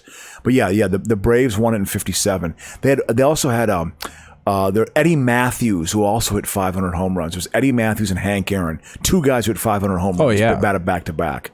So then I think Warren Spahn might have been a good pitcher for the Braves back then. Oh, yeah. And the New York Times. When did Don Sutton come into play? Don Sutton played for he was a Dodger farmhand. He actually pitched, I believe, in the 66 World Series where the Dodgers lost to the Orioles. Because he's the Braves one of their play-by-play guys now. Well, he's dead now. Or he was. Yeah, when I was a dead. kid, he was a TBS announcer. Isn't that crazy? Because I remember him being a pitcher and being like, Don Sutton was a good pitcher. I got into an argument with my dad one time because Don Sutton had the big goofy fro. Yeah, old man, gray fro. My dad told me, he goes, Don Sutton was a great pitcher. And just based on his looks, I go, no, he wasn't. Yeah. And if you look, my dad got livid with me because I refused to accept that Don Sutton was a great pitcher. Well, what was interesting, Sutton didn't get into the Hall right away because he's one of those pitchers who never won a Cy Young. He never had a dominant season. But he was just incredibly consistent. He pitched from 66, I think, until 85. He pitched for the A's at the end of his career. He was a guy, he always won 15 games. Maybe he had a couple never won 20 games in a season, never won a Cy Young. He had 3,000 strikeouts. Ryan neither. He had 3,000 strikeouts and 300 wins, but it took him a while to get in because he didn't have a dominant year. He pitched for a long time, didn't he? Yes, and he was always very consistent. He pitched for the Astros, the A's, the Dodgers, and I can't think of the Angels. He won his 300th game with the Angels. He was a good pitcher. That would be an interesting quiz to give, is what teams did people win their 300th game on? Seaver won it with the White Sox. My dad has it on tape. He had it on VHS. Wow. Glavine got his 400th win or his 300th win on the Mets. He was with the Mets. He wasn't with the Braves. Wow. My ex was at the Glavin 300 game in Wrigley Field. Huh. Interesting. Or in New York, because she grew up outside of New York. Okay. And I remember when we first started dating, that impressed me. She was like, "Oh, I was at the Glavin 300 game," and I was like, "Get the fuck out of here." Well, I got a question for you. Got me thinking. When you think of a sporting events you've been to, what's the most kind of memorable that some people might know, memorable thing that happened at a sporting event you were at? I'm curious because I have one. I saw Mario Lemieux's first game back. From against the Blackhawks. Okay. That's some. That's. I'm trying to think other than Lemieux that. was a fucking star. Because I remember we were going to the Blackhawks and my Uncle Tom was saying like, and Lemieux's playing. Mario Lemieux's back. Wow. But I mean, in 2016, I went to a Chris Bryant game where he walked off against the Rockies. That was pretty big. But other than that, I've never really been to anything. I went to Cade McNown's career high sports game. His career passing day, I saw that. They played the Lions. They won 26-10. He threw for like 350 yards and like 3 touchdowns. And I remember like, he's finally good. It was the first, my stepdad took me. We were on the corner of the end zone field level. And I was just like, I was so excited. Yeah. Because the Bears were dog shit that year. Yeah. And it was just, was it 2000? Yeah. Because I remember they started against. Yeah, it was his rookie year. Sorry, dude. They started against the. Did you fart? Yeah, hell yeah. You don't have to announce it, but yeah, he started at the against the Vikings, first game of the season, and he threw for over 300 yards that game, and I was like, and he played for UCLA, but he had a weak arm. His arm was not good enough. The reports in he was one of those players where the first day in training camp, it was just like, this kid's having a hard time. Yeah, you talk about Trubisky being a bust. And he held out. McNown was he also bust. held out a long time. It was like a big... He was supposed to be... He was in L.A. He was an arrogant prick, I guess. Like a real arrogant prick. He used to hang out at the Playboy mansion and stuff. He's probably selling real estate now or something. I mean, probably. Seriously. I mean, insurance. Yeah. I mean, he was a big stud athlete. I remember when they drafted him in the first round. Aponte's here. One of the many Bears first-round quarterback guys that just stunk. It was not good. They stunk. Rob Aponte's in the chat here. Yeah. They. I'm trying to think too with me. These are 3 things that happened in the same game. 3 things that happened in the same game. August 1st, 1986, okay? I went to a baseball game with my best friend from high school, Andy Reinecke. We drove from Eau Claire to Minneapolis in the Metrodome. We got to walk on the field before the game. I talked to Mickey Tettleton for a little while. Sat in the seats. A's lost 10-1. This was dog shit A's era, right? Well, this is the first year of La Russa being the manager. First year. They had just. What year was that? 1986. Okay. Because they had been fired by the. He was the bench coach. Yeah. Hawk fired him. Yeah, Hawk fired him, and then the A's hired him like almost immediately, like literally within a day or two. Though they got him. So right La away. Russa was kind of being groomed. Like even they were like, "Oh, this guy's got a talented young." In coach. '83, they were a great team, and he was a respected baseball guy. And they got him and Dave Stewart off waivers on the same day.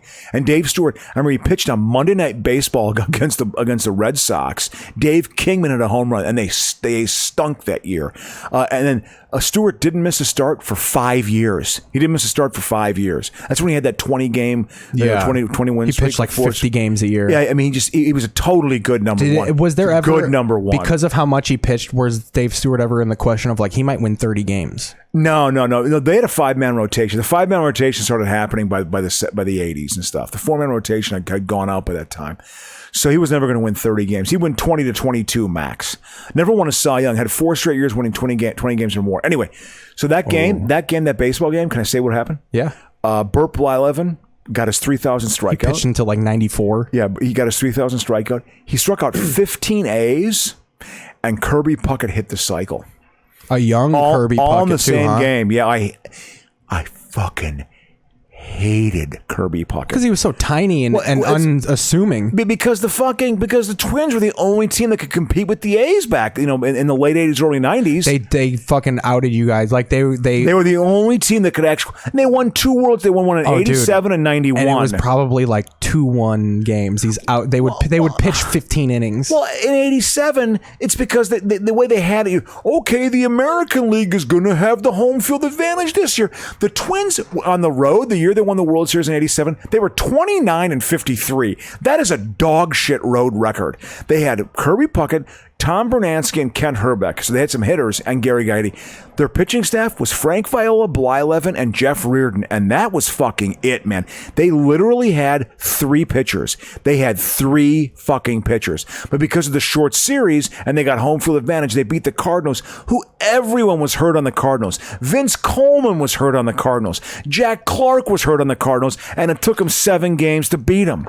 I mean, that team was not a good. They were 85-77 and won the World Series, and that team fucking stunk. They were not good. Aponte they were not says, good. Small guys do have an advantage of a smaller strike zone. Combine that with speed and a high on base percentage. Well, I mean, he wasn't Puckett because he got fat towards the end. He just had there wasn't a ball he didn't like to hit. I mean, he just swung at everything. He just could make solid contact too.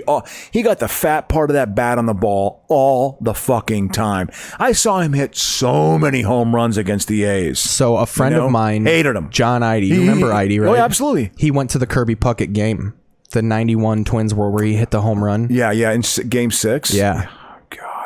With your hankies? Oh, it's so loud here. Wasn't he blind already at that point? No. When did the glaucoma happen? That happened like in 94 because he only had like 2,300 hits in his career. He's in the Hall of Fame. Yeah, his career got cut short. Yeah, right? I mean, he was going to have gaudy numbers. He had a good 4 or 5 years left in him.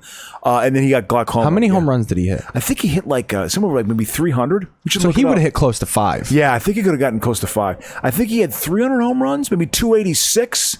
And like 2,400 hits.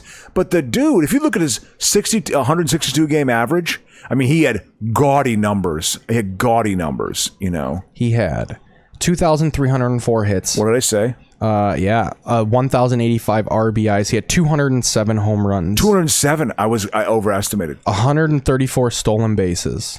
What's his 162 game average? They'll do it where they put your stats over a full season. What your numbers would be? I'll do it right here. I bet you it was like 200. I bet you it was like 215 hits. 209. 209. I'd say like 21 home runs. 19. 99 stolen base or RBIs. Okay. Yep. And then 38 doubles. He hit a lot of doubles. Yeah. What's his OPS? I bet his OPS 837. I was going to say 850. Yeah, I mean he destroyed the A's. Eckersley pitched well against 87 and 88 looked to be his power years. Yeah. He had an OPS of 920 in 88. Ooh. 234 hits. He led the league in hitting. Yeah. He led the league in hitting in 87, 88, and 89. Oh yeah, I mean, listen, he was, he's from Robert Taylor Homes. He's from the Robert. Oh really? Yeah, absolutely. He played for a downstate like a Division III Kankakee. He played for some junior college.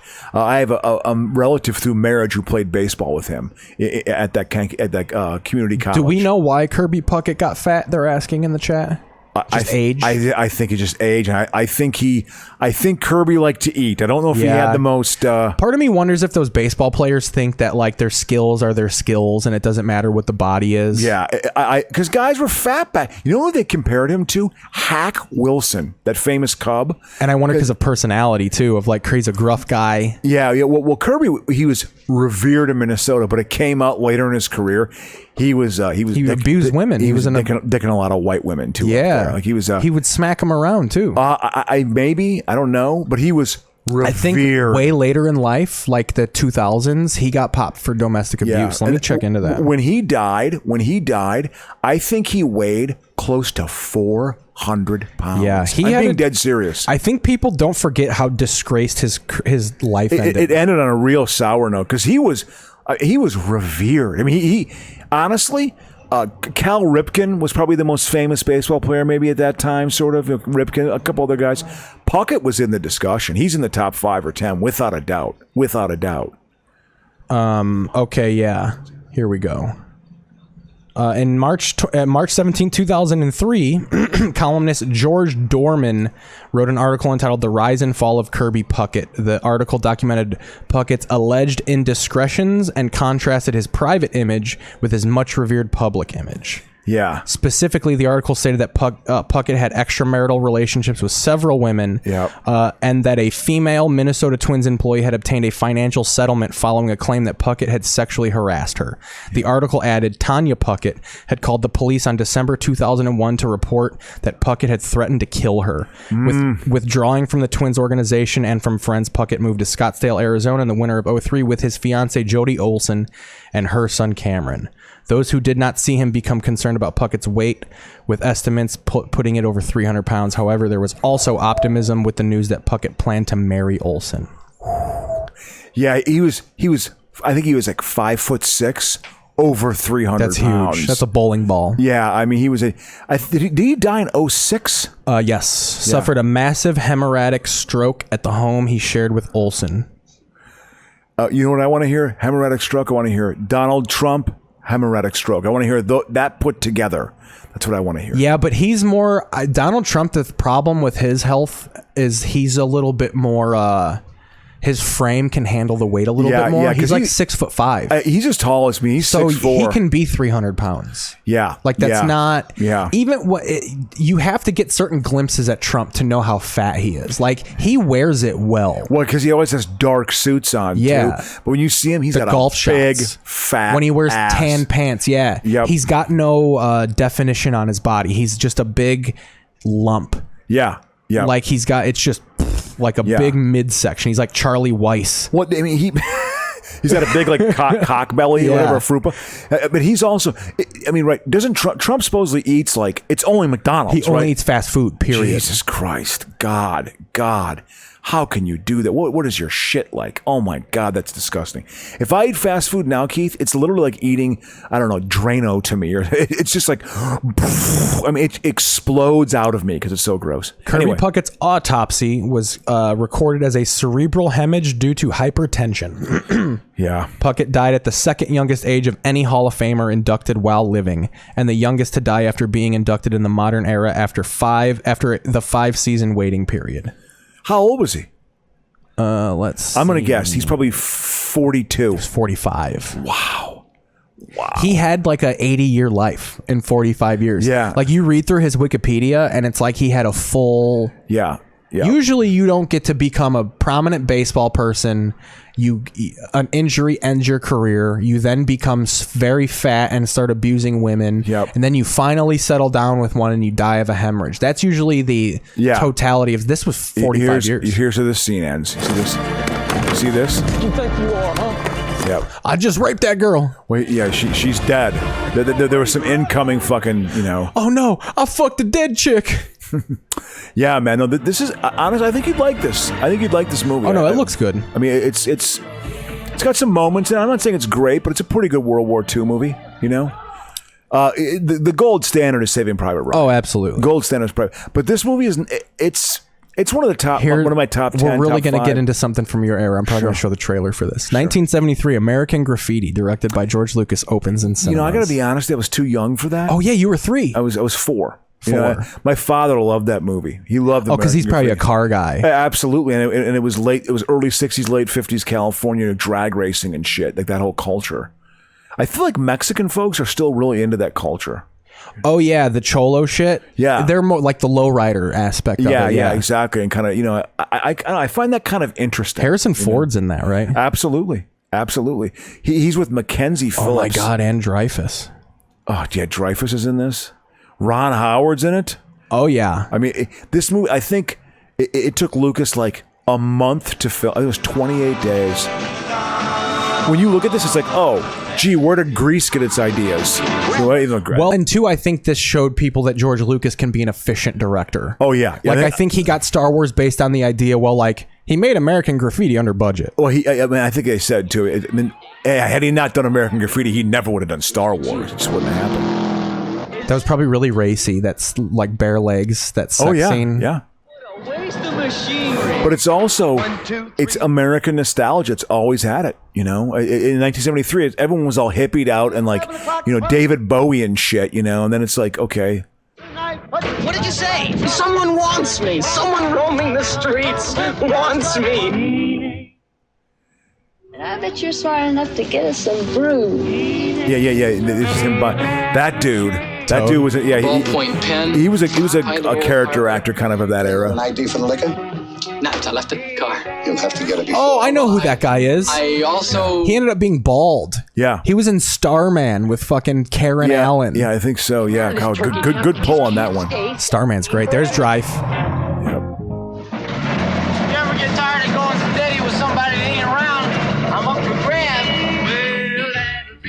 Oh, what an ugly chick here. Look at Mackenzie Phillips. Look at her from One Day at a Time. Did you know that's Wilson? That's Phillips. Oh yeah, Mamas and the Papas. Yeah, they all fucked each other. I mean, and she had incest. Like her father. John, old boy, he was the worst. That guy was fucked up, man. Dude, and here's how deep it is when she came out and with her book about how she fucked John Phillips. Yeah. The whole family turned on her. This is not true. We don't know where. Oh my god! If you see her now, she is like ragged. Like, can we find a picture of Mackenzie Phillips now? She's like she looks like if Heidi Fleiss, a rougher version of Heidi Fleiss, and that's saying something, you know. She's been through the ringer. You can just tell she's been through the ringer. Maybe they have her actually looking good here, maybe, but there's one. Well, they have her hair done kind of nice, but if you see other people, I think there's one over there too. She's kind of. I mean, I could find a ragged looking picture of her. Yeah. Let's go to 2021. Yeah, absolutely modern day. Is she even alive? Oh yeah, she's alive. She's alive. She had severe addiction issues, and I mean, I think she was a junkie, and I mean, like major heroin. I think that's the best one we're gonna get. She looks a bit like Rose McGowan. Yeah. But she definitely has that old like heroin cigarette. Yeah. I just have smoked a lot of cigarettes and my life was just terrible. My dad just railed me. I guess, her dad was just a fuck up. You know, it's like. But he made catchy tunes. I did. You know, the whole hippie thing, some of it was just like a little fucked up, man. Wasn't that a hack joke of how Mama Cass died back in the day? Well, I'm not that old to actually. But it still probably lingered. My dad would talk about Mama Cass choking on sandwiches. Yeah. She died doing what she loved. You know, when I had this world in my head of involving automobiles. Involving automobiles. When I was in 1961, That's what he said. It was. The hippie culture, drugs. Well, I'm autistic, so I stare at cars and really felt compelled to sort of document the whole experience of cruising. I just document, I see my mind as a camera and I can't write. And when I was 12 years old, this is what the world looked like to me. So I decided to make a movie about it. I was very, didn't quite know what to do. Francis had challenged me to do something warm and fuzzy. I was very much advised. I told him to fucking make a movie, you faggot. Do you know what I guess? I guess Coppola is a piece of shit. Is a huge porn guy. He watches tons of porn. He's like an Asian. He just watches it in his car while he's at a red light. He loves. I guess he's a huge porn guy. I think it's funny. Look at Lucas there. Yes, I have my goatee and American Graffiti. I wanted to.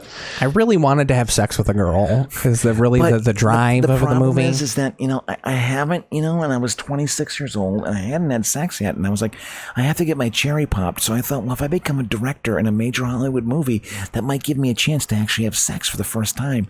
So I'm sorry. I'm lagging on the chat here. Yeah. Any chance of any musician getting canceled out of the Rock and Roll Hall of Fame? I don't think so. Like they take them out retroactively because if they didn't do it with John, if they didn't do it with John Lennon for beating his wife, did Lennon beat his wife too? Oh, dude, yeah, he openly admitted that he would like smack his wife, like his first wife. Oh, yeah. The quote was when he apologized to her, he says, "I was a right git." But yeah, his first wife said that he would, backhand, like he was very violent towards his woman. People very violent. When I hear people talk about, when I hear third wave feminists complain about second wave feminists for not being diverse enough, it bothers me. My mom being hardcore second wave feminist, this is the shit that they were dealing with. Not saying it doesn't happen today. Of course, it still happens today. But back then, dude, your battered women's shelter was hoping your lock on the bathroom door was strong and sturdy, and odds are it wasn't all the time. So it's just, it's what they were dealing with was a different thing. Yeah, this is. They weren't dealing with. Oh, they're going head to head. Yeah, exactly. Tank to tank. Yep. Shoot it through his little dick hole in there. They're going up against a tiger. Can tanks just shoot at each other like that? Absolutely, man. That would happen on the battlefield. Absolutely. That would be fun. Yeah, it'd be to be in a tank and you're just like, yeah, you're not moving. That has to feel powerful. Yeah. Also, here we go. There we go. Taking care of some people there. That probably takes talent, dying in motion. That like the way you have to wiggle. Oh yeah. I'm sure it's like yeah. You got to die in a. When you watch like Patton, which I like, it's a good World War II movie. The way people die, it's all just like explosion is 10 feet away from you. All of a sudden, you see the guys. They look like this. They're all like they're like NFL referees calling a touchdown or a field goal. Oh, like their arm. It looks really fake. So anyway. He said, Rob Aponte says Charlie Weiss is the Chris Christie of football. That's a good point. That Absolutely. is very, that's 1988, the movie Last Temptation of Christ is released. That was a controversial movie. I've never seen that. I don't want to see it. It doesn't look good. And I love Jeff Daniels. Arachnophobia is one of my favorite movies. Jeff Daniels, it's Willem Dafoe. I thought Jeff Daniels was in that. No, Willem Dafoe plays Jesus. Barbara Hershey plays Mary Magdalene. And then it's a Scorsese movie. Yeah, it's just, and it was controversial. Why? Because he likes Jesus fucks women. Well, Jesus has sex in a kind of a fantasy sequence, and it portrays him as more of kind of. And don't they Mary's like a whore in it? Well, yeah, because I think that's what she was. A prostitute. Yeah, I think she was a prostitute and kind of followed him. You know, it's like it's just because people when religion comes up, it just puts up all these just weird images and wall. I remember I was in my dorm floor my freshman year at Madison, and there was a woman who was very religious. Like, you don't make movies about that. You don't do that. Like, it was almost like this sacred thing you were challenging. You know, it's just like, man. 1972, Dutch KRO TV transmits the 440th and last episode of Bonanza. Wow. That's what it was on for a long time. Bonanza was on from like the mid-50s to the early 70s. Yeah. My great-grandmother, Grandma Genevieve they all Crocious, loved Bonanza. Loved Bonanza. That and Gunsmoke, loved it. And those shows are still on today. Oh, yeah, you can see them on like apps. I've never... That and The Rifleman. The Rifleman with Chuck Connors. He was in Roots. Isn't his name Lucas McCain? Who? The Rifleman, the character of the or isn't the actor Lucas McCain? No, the actor was Chuck Connors, I believe. I could be wrong. I on that, but I think Chuck Connors played the Rifleman. I could be wrong. Let's see if my old man brain, which is starting to get faded through excessive THC use, if I actually can still pull a name. Was he the early like? I'm still beating myself up over that Raider Bengal game, by the way. I was off by 1 year. Yep, Chuck Connors as rancher Lucas McCain. So we were both right. Yep. Look at that. And Johnny Crawford as his son, Mark McCain. It was set in the 1880s. Well, that's like the 1880s. 1890s is when the Old West started to truly kind of die off. The invention of the automobile. The last John Wayne movie where he dies is The Shootist with Ron Howard. Actually was in the movie too. Came out in 1976. That's cool that he dies in his final movie. Yeah, because it was kind of. I think he may have died in an early movie, but I don't think so. And he dies in that movie. Jimmy Stewart's in it. Die. You know, I'm a doctor. You got a cancer. You got a cancer. That's what you got. You're filled with 80 pounds of impacted feces. You know, and he was. Oh, I'm sure he was taking pills and shit. You got an anthill of fecal matter. He also had I think he had half a lung taken out of. I mean, back then those guys smoked cigarettes. Well, man. There's a lot of colored people in the business, and honestly, I'd rather die. John Wayne was interviewed by Playboy in the early mid-70s. Says he would never hire a person of color unless it was to play a savage or a mongrel or something like that. And it was also like, I just don't think blacks should have any power right now. I mean, literally, it was that direct, you know? Wasn't the tone of it like, because all these blacks are radical right now, so I just don't think it's the right time for them to... Yeah, I don't trust them. Let's let them calm down a little bit. Yeah, they're radical. They actually want to live as human beings on the face of the earth. Can you imagine? I've turned him into a Brooklyn Italian. 81 was the last broadcast of The Waltons, which seems wild that went that long. I remember that being a huge show. In the 1992 Republican convention, Old Man Bush, W's father, said, people in America want their family to be more like the Waltons and not the Simpsons. That was his big line. He was doing a Waltons quote 11 years after the show was off the air. Well, the Waltons, that to me in Little House on the Prairie rivaled each other in absolute squareness. They were so fucking square. Anyway. Yeah. Aponte says, no wonder they buried the Western motif 25 years ago. Because what? Just because all those fucking all that John Wayne shit. Yeah, I mean, it's that's why again, until Unforgiven, I think the Western really died off in the 80s. There just wasn't a lot of Westerns, man. It just was not done as a genre. Eastwood was around, but he was really just a fake-ass rifleman. Well, he was doing Dirty Harry movies. I got a dirty face. There was still a lot of these liberals and these liberal justices are letting everyone off easy, so we have to build more prisons. We need to have a prison industrial complex in 25 years that costs taxpayers $375 billion a year. We've got 7 million people walking the streets who are ex-cons. We got 2.6 million people in prison, but that's a good thing. The only country on earth, the largest number of people in prison. Even though we're a quarter of the size of China, we have the most people in prison. But don't forget, you're free. We need license plates, Crow. Yeah, exactly. He says, you turn John Wayne's voice into Jimmy the Greek. The black man. By the way, he got something? Oh, yeah. I thought First about cancel. that. I think him and Al Campanis, there could be a movie in there about just the first person who's canceled, kind of.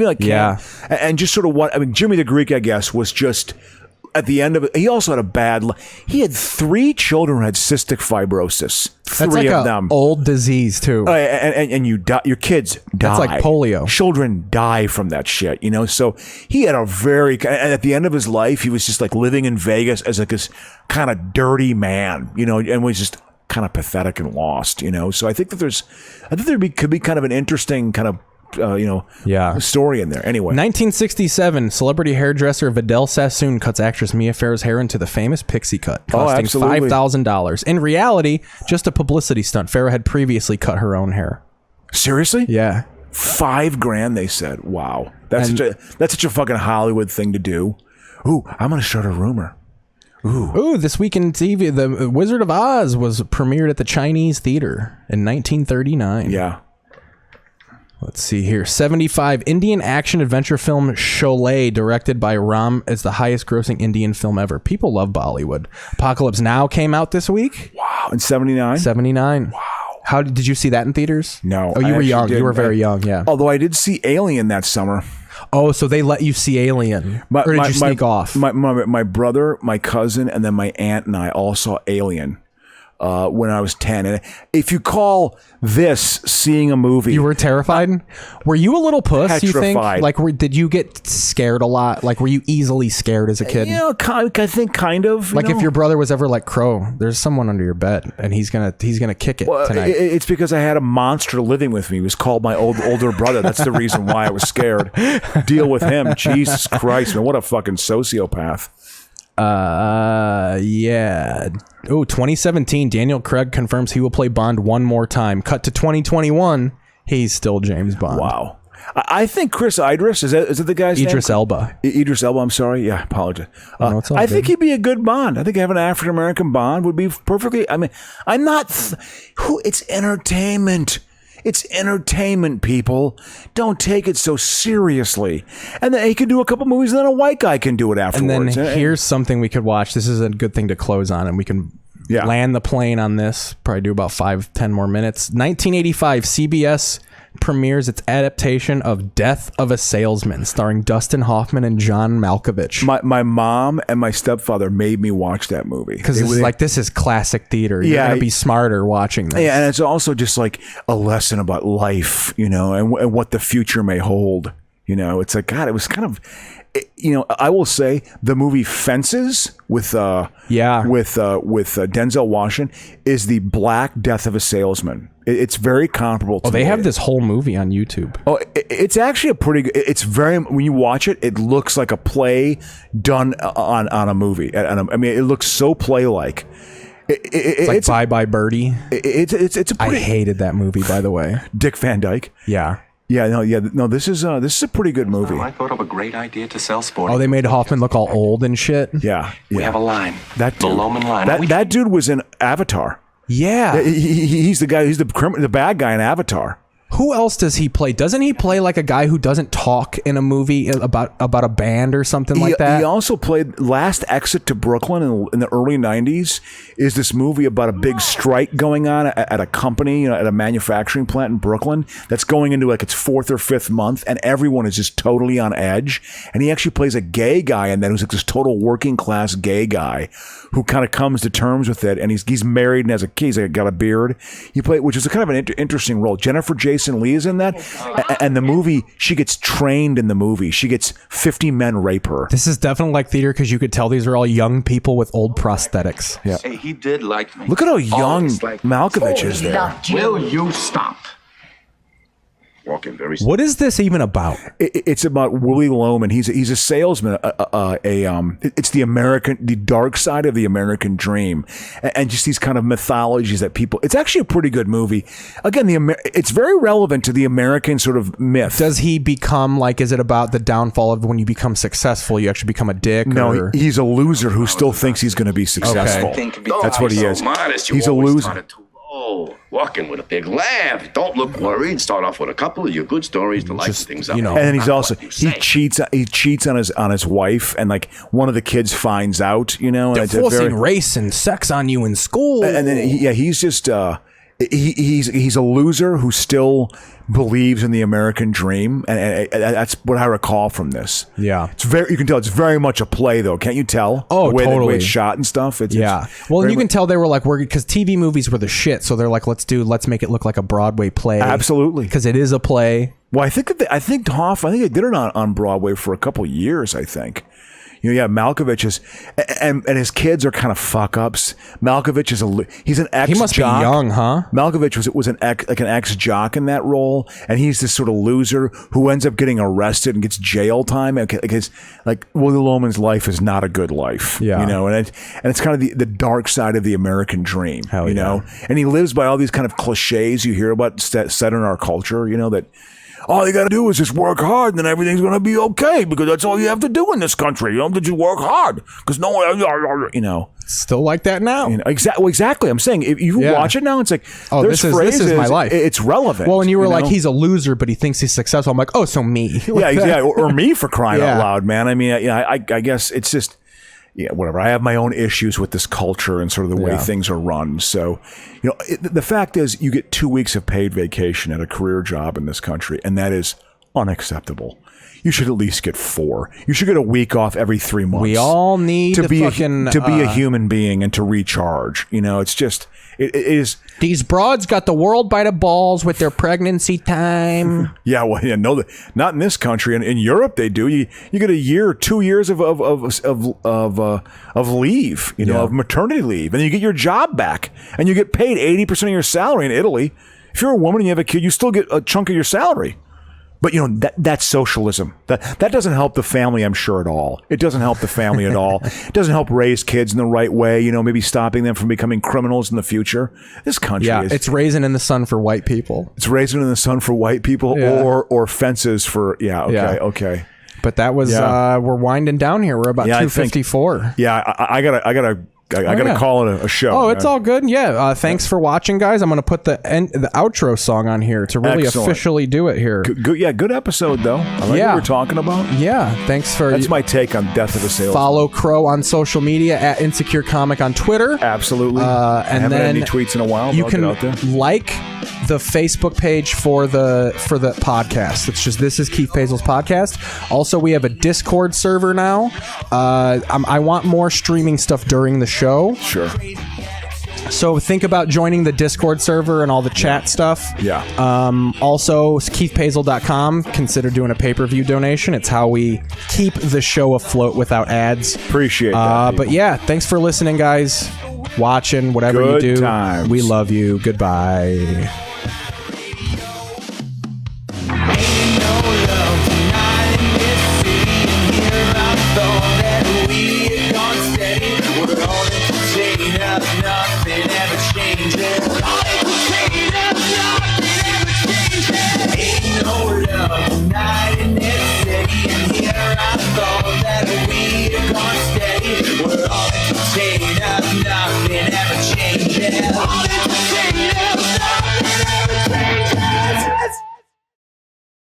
Goodbye. We love you.